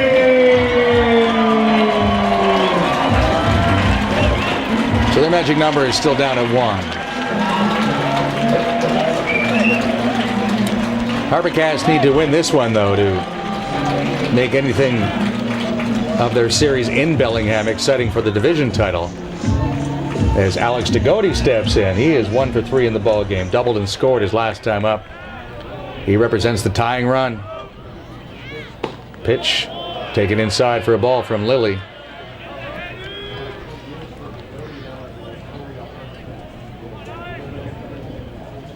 Lilly 5'11" and 185, pitches at UC Riverside, or he will at least. He will be a freshman there. 2 outs in the bottom of the 8th. 7-5 for Yakima. Pitch outside for a ball. Corvallis has won tonight 7-6 over Kelowna. So Corvallis has 30 wins, winning their 6th in a row. HarbourCats right now at 27 wins.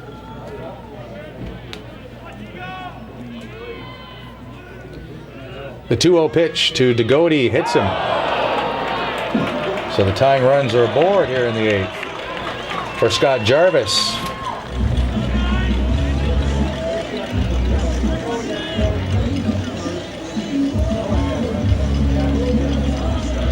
Now batting, the shortstop, number 5, Scott Jarvis.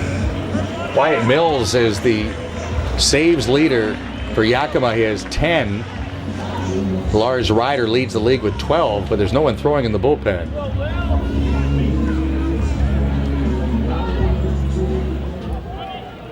Runners at first and second with 2 men out for the HarbourCats. They trail by 2 in the 8th inning.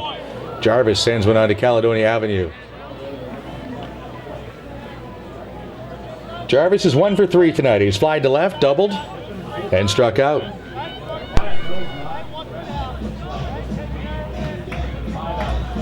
Jens Jensen went the first 6 1/3 for Yakima. Gave up 5 runs on 9 hits. Did not walk a batter. He struck out 7.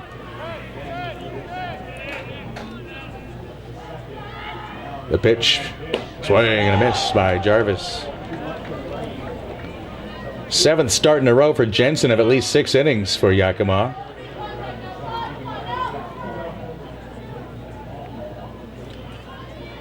One inning from Connor Lau, and now it's Ryan Lilly. Ben Polchuk at second base, Alex Degodi at first base. 2 men out in the bottom of the 8th. HarbourCats trailing by 2.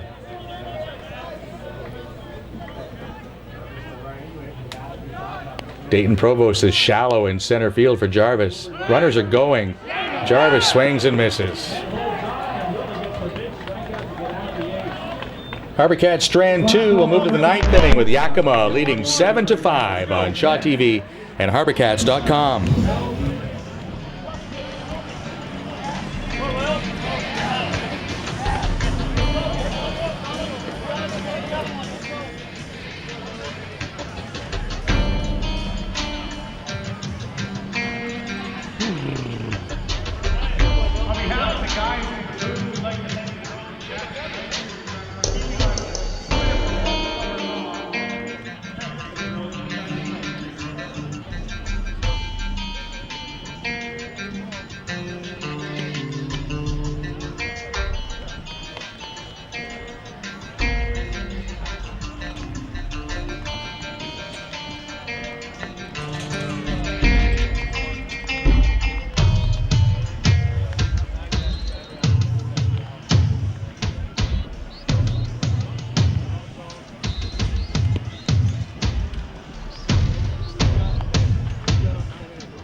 First pitch high for a ball. 9th inning brought to you by the Alzheimer's Society of BC.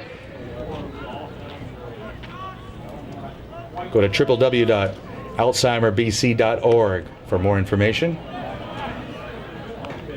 Remember, your support provides confidence, offers compassion, creates friendships, and gives hope.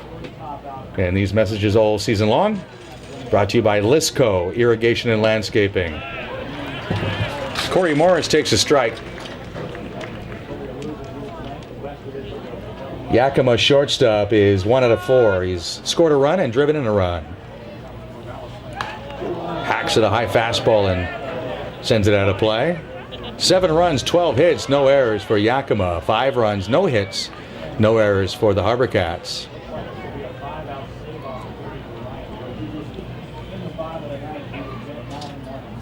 Sean Kennedy on the mound, the 4th pitcher used by the HarbourCats tonight. And that pitch is called a ball by Corey Klein.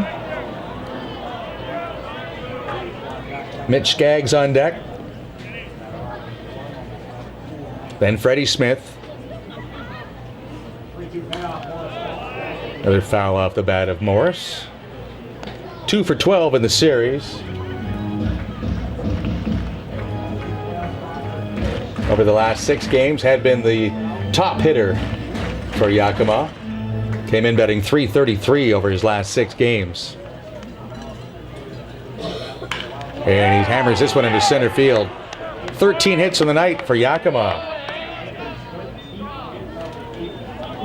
Mitch Skaggs is 1 for 3. He has scored 2 runs in this game. Yakima scored first as they played at a run in the 2nd. Then in the 4th inning, Austin DeGore homered to tie the game. A big 4-run 5th for the Pippins. Put them in front 5-1. HarbourCats got 2 back. In the bottom of the 5th, Zach Bonneau with a home run. 1 in the 7th for Yakima, 2 in the 7th for the HarbourCats. PJ Floyd had a home run. Throw by Bonneau, but back safely is Morris. Yakima getting another run in the 8th inning against the HarbourCat bullpen. And now lead by 2 as we play the top of the 9th. Henry Omana, Ty Vanderford, Calvin Christensen, and Shaw Kennedy used tonight by Greg Merritt.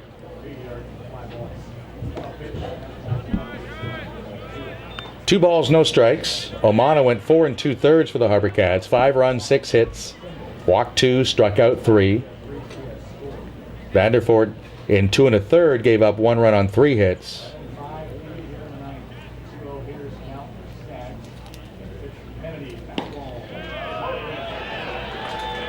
Skaggs takes a strike.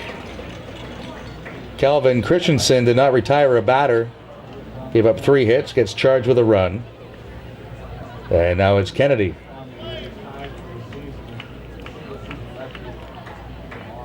(7-5) for Yakima at the top of the 9th.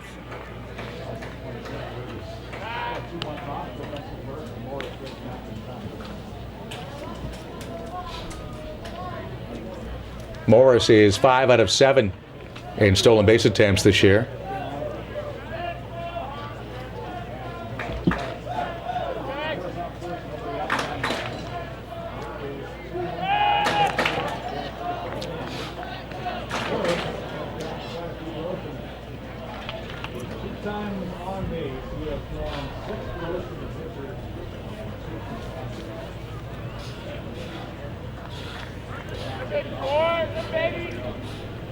Two and 1 the count on Mitch Skaggs.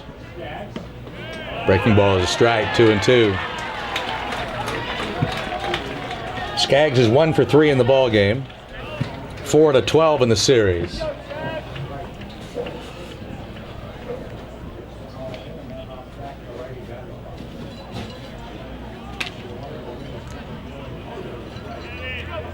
Two pitch on the way from Kennedy. Fouled out a play by Skaggs, who came into the game batting .274.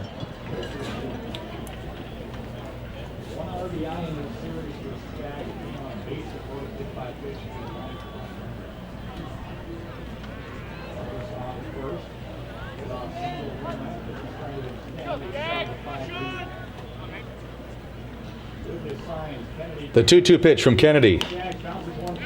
To Goody. Goes to second for 1. Andrechuk to first. Not in time.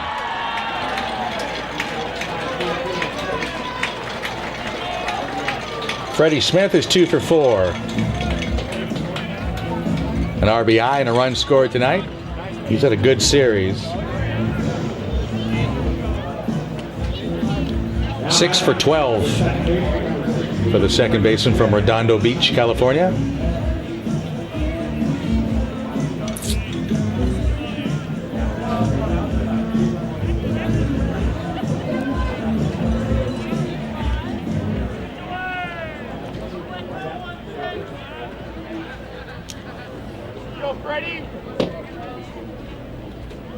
Kennedy's pitch.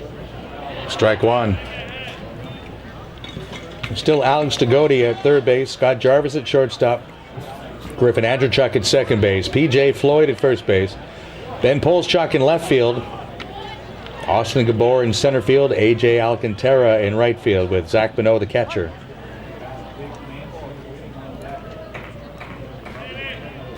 (7-5) for Yakima. Base hit to left field. Smith has his third hit.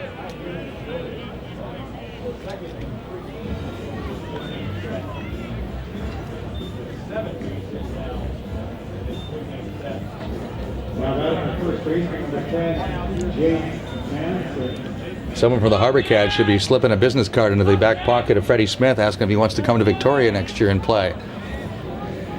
Loves to hit here. Came in 3 out of his last 24.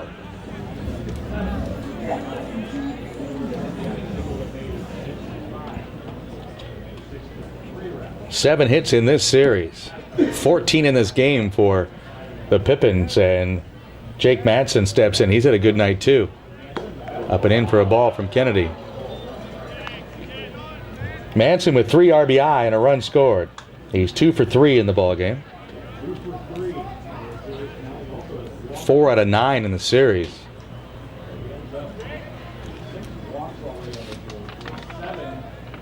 Pippins had 15 hits in the first 2 games total.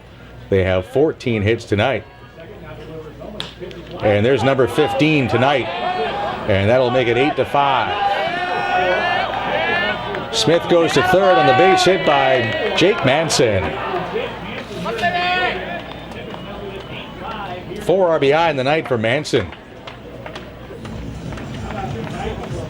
A 3-run lead now for Yakima.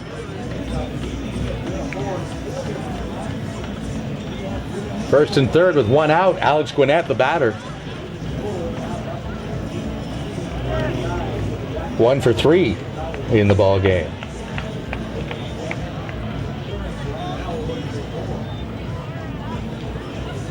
The only Pippin without a base hit is their leadoff man, Jace Vanderbrake, who has gone 0 for 5.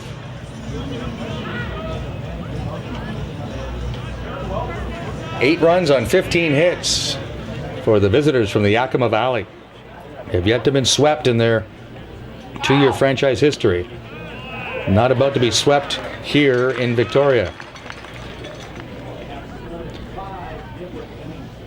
Zach Bonneau, Kevin Collard, Griffin Andrewchuk scheduled to bat in the 9th inning for the HarbourCats.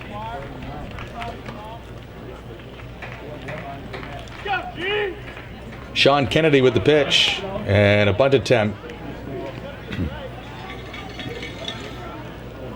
Gwinnett put that bunt down last night to score a run.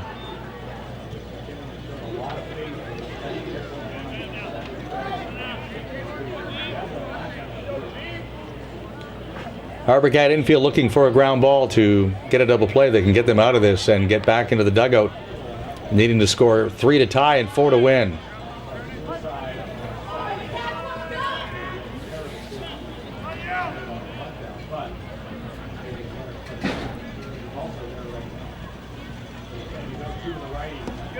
Bonneau with a smother at the left-hand batter's box.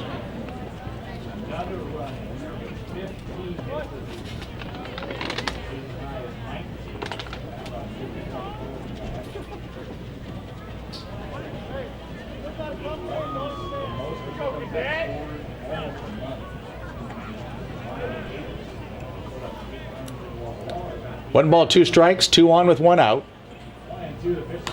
This is fouled out of play.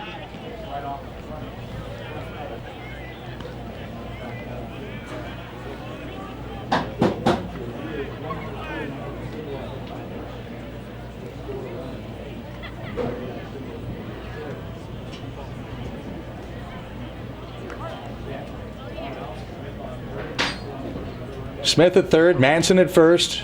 The 1-2 pitch from Kennedy. A line drive to Andrewchuk. A quick throw to first, but Manson gets back safely.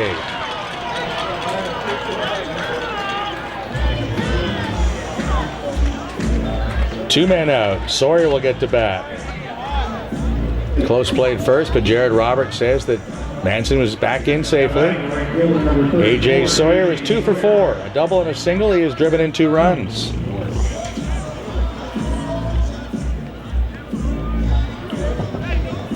Eight to 5 for Yakima. Top of the 9th inning.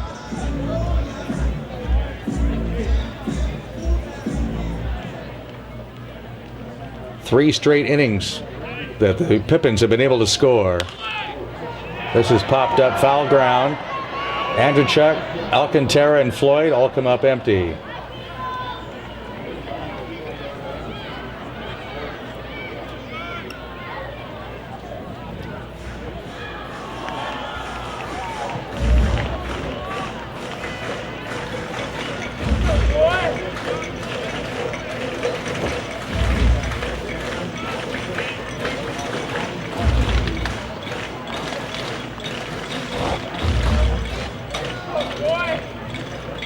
HarbourCats trailing 8 to 5. 7 straight games that they have scored at least 5 runs in a game. but they'll need to score at least 9 to win this.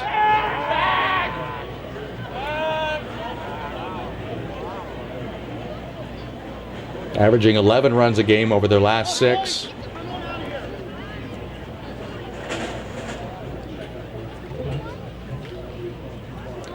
First and third, 2 out. The pitch by Kennedy. Fisted to third to Godey. Will throw across in time to retire Sawyer. Pippins in a run on 3 hits. We go to the bottom of the 9th. It's 8-5 for Yakima. On Shaw TV and HarbourCats.com.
Leading off for your HarbourCats, the catcher, number 33, Zach Bano. Diamond inside Royal Athletic Park. Zach Bano has had a good night. 3 out of 3 will lead things off against Ryan Lilly. 8-5 for Yakima. First pitch inside, ball 1.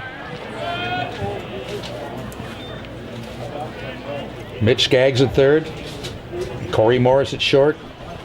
Freddie Smith, the second baseman. Jake Manson at first base. With Jace Vanderbrink, Dayton Provost, and A.J. Sawyer in the outfield from left to right. Alex Gwinnett has caught every inning of this series. 1-1 the count on Bano, the HarbourCats catcher. Takes low, ball 2.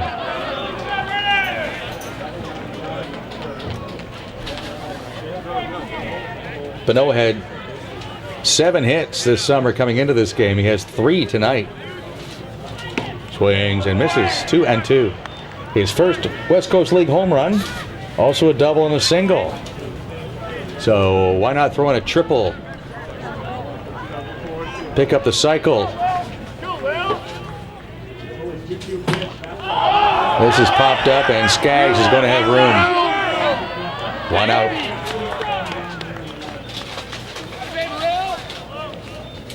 Jensen went 6 1/3 for Yakima, giving up 5 runs on 9 hits, but did not walk a batter. He struck out 7. Connor Lau pitched 1 inning. No runs, no hits, 1 walk. And now Ryan Lilly trying to nail down the save.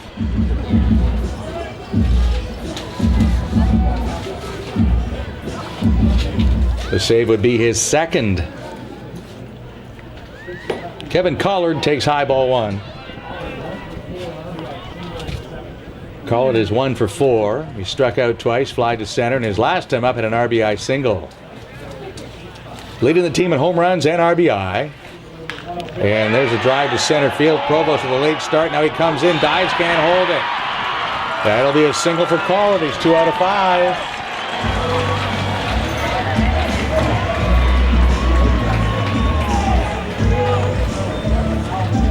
Now batting, the second baseman, number All Kevin Collard has done as a freshman to be is lead the HarbourCats in RBI, home runs, triples, doubles, hits, runs scored. Not too shabby. Came in batting .313. Griffin Andrechuk, the batter. Well, Andrechuk needs a base hit here. Not only to keep the HarbourCats' hopes alive as they trail 8-5. But Andrechuk has a 10-game hit streak on the line. He's only been held hitless twice this season. July 18th, July 23rd. This is looped to right field. That's going to drop for a hit. Tying run comes to the plate. Andrechuk's hit streak goes to 11. Austin Gabor is already homered in this game. He represents the tying run. Flags are still blowing rather gently now towards center field.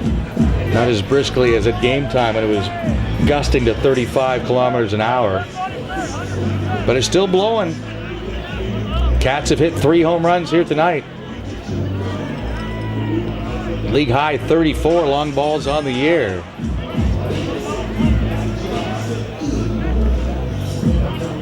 DeBoer came in batting .314.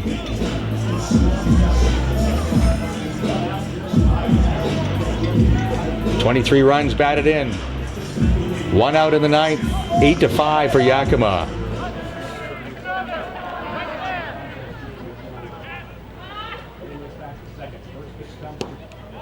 First pitch from Lilly is low ball 1.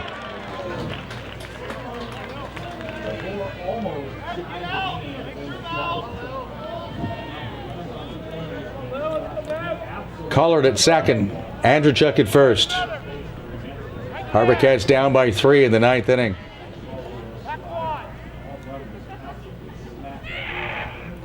Ryan Lilly with the pitch, and Gabor just missed it. He pops it up. Freddie Smith wants it. He'll make the catch. 2 men out. A.J. Alcantara, the batter, is 1 for 4. 2 homers on the year. A.J. Alcantara.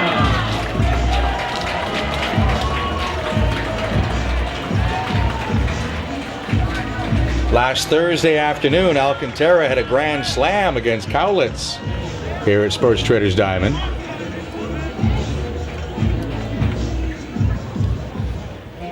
$8-5 for Yakima. Pippins looking for their 27th win of the year. Pitch low and away from Lilly.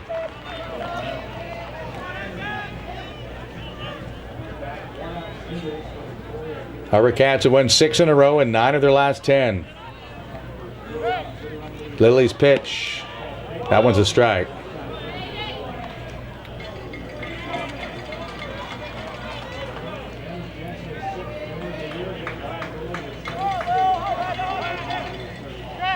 The 1-1 pitch from Lilly. Low and away, ball 2.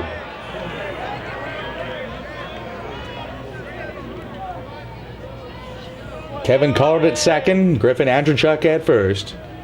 2 outs in the 9th. HarbourCats trail by 3. Collard's, or the pitch rather, in front of Collard. It's fielded by Skaggs. It'll go to Smith at second, and that's the ball game. So the Pippins salvage a win. HarbourCats' final home game of the regular season is an 8-5 loss. Entertaining ball game. Lots of activity on the bases. 8 runs, 15 hits, no errors for Yakima. 11 runs, 5 runs, 11 hits, and no errors for the HarbourCats. Henry Omana takes the loss. Jens Jensen now 6-1 with the victory.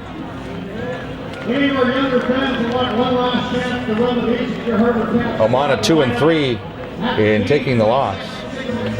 The save for Ryan Lilly is second. 3 home runs tonight for the HarbourCats, but it wasn't enough as Yakima has 15 hits to win the ball game. So the HarbourCats now are 27 and 23, 4 games back of Bellingham. In the West Division, Corvallis won tonight, so the Cats now are 3 games back in the wild card race. Corvallis will play at Kelowna again tomorrow night, and then have 3 games left to play after that. Your HarbourCats go to Bellingham for a 3-game series to wrap up the regular season, and need to win all 3 and get some help to make the wild card division winner and get into the postseason. So that'll do it for us, unless there's a playoff game. From everybody at Go Live Broadcasts, thanks so much. Our first season was a huge success, I do believe. Great work by all the camera crew and Chris Jaycox running that. Thanks to all the folks here in the press box that made things so easy for us. And for the HarbourCats for allowing us to do this in year 3. For my silent partner, Kevin the intern, couldn't have done it without him. Congratulations. If he does exist. If he does exist. Outstanding job. I'm Jay Longpray. Thanks so much for making 2015 a blast for the last 2 months. Final score tonight from Sports Traders Diamond. Yakima Valley Pippins 8, Victoria HarbourCats 5 on Shaw TV and HarbourCats.com.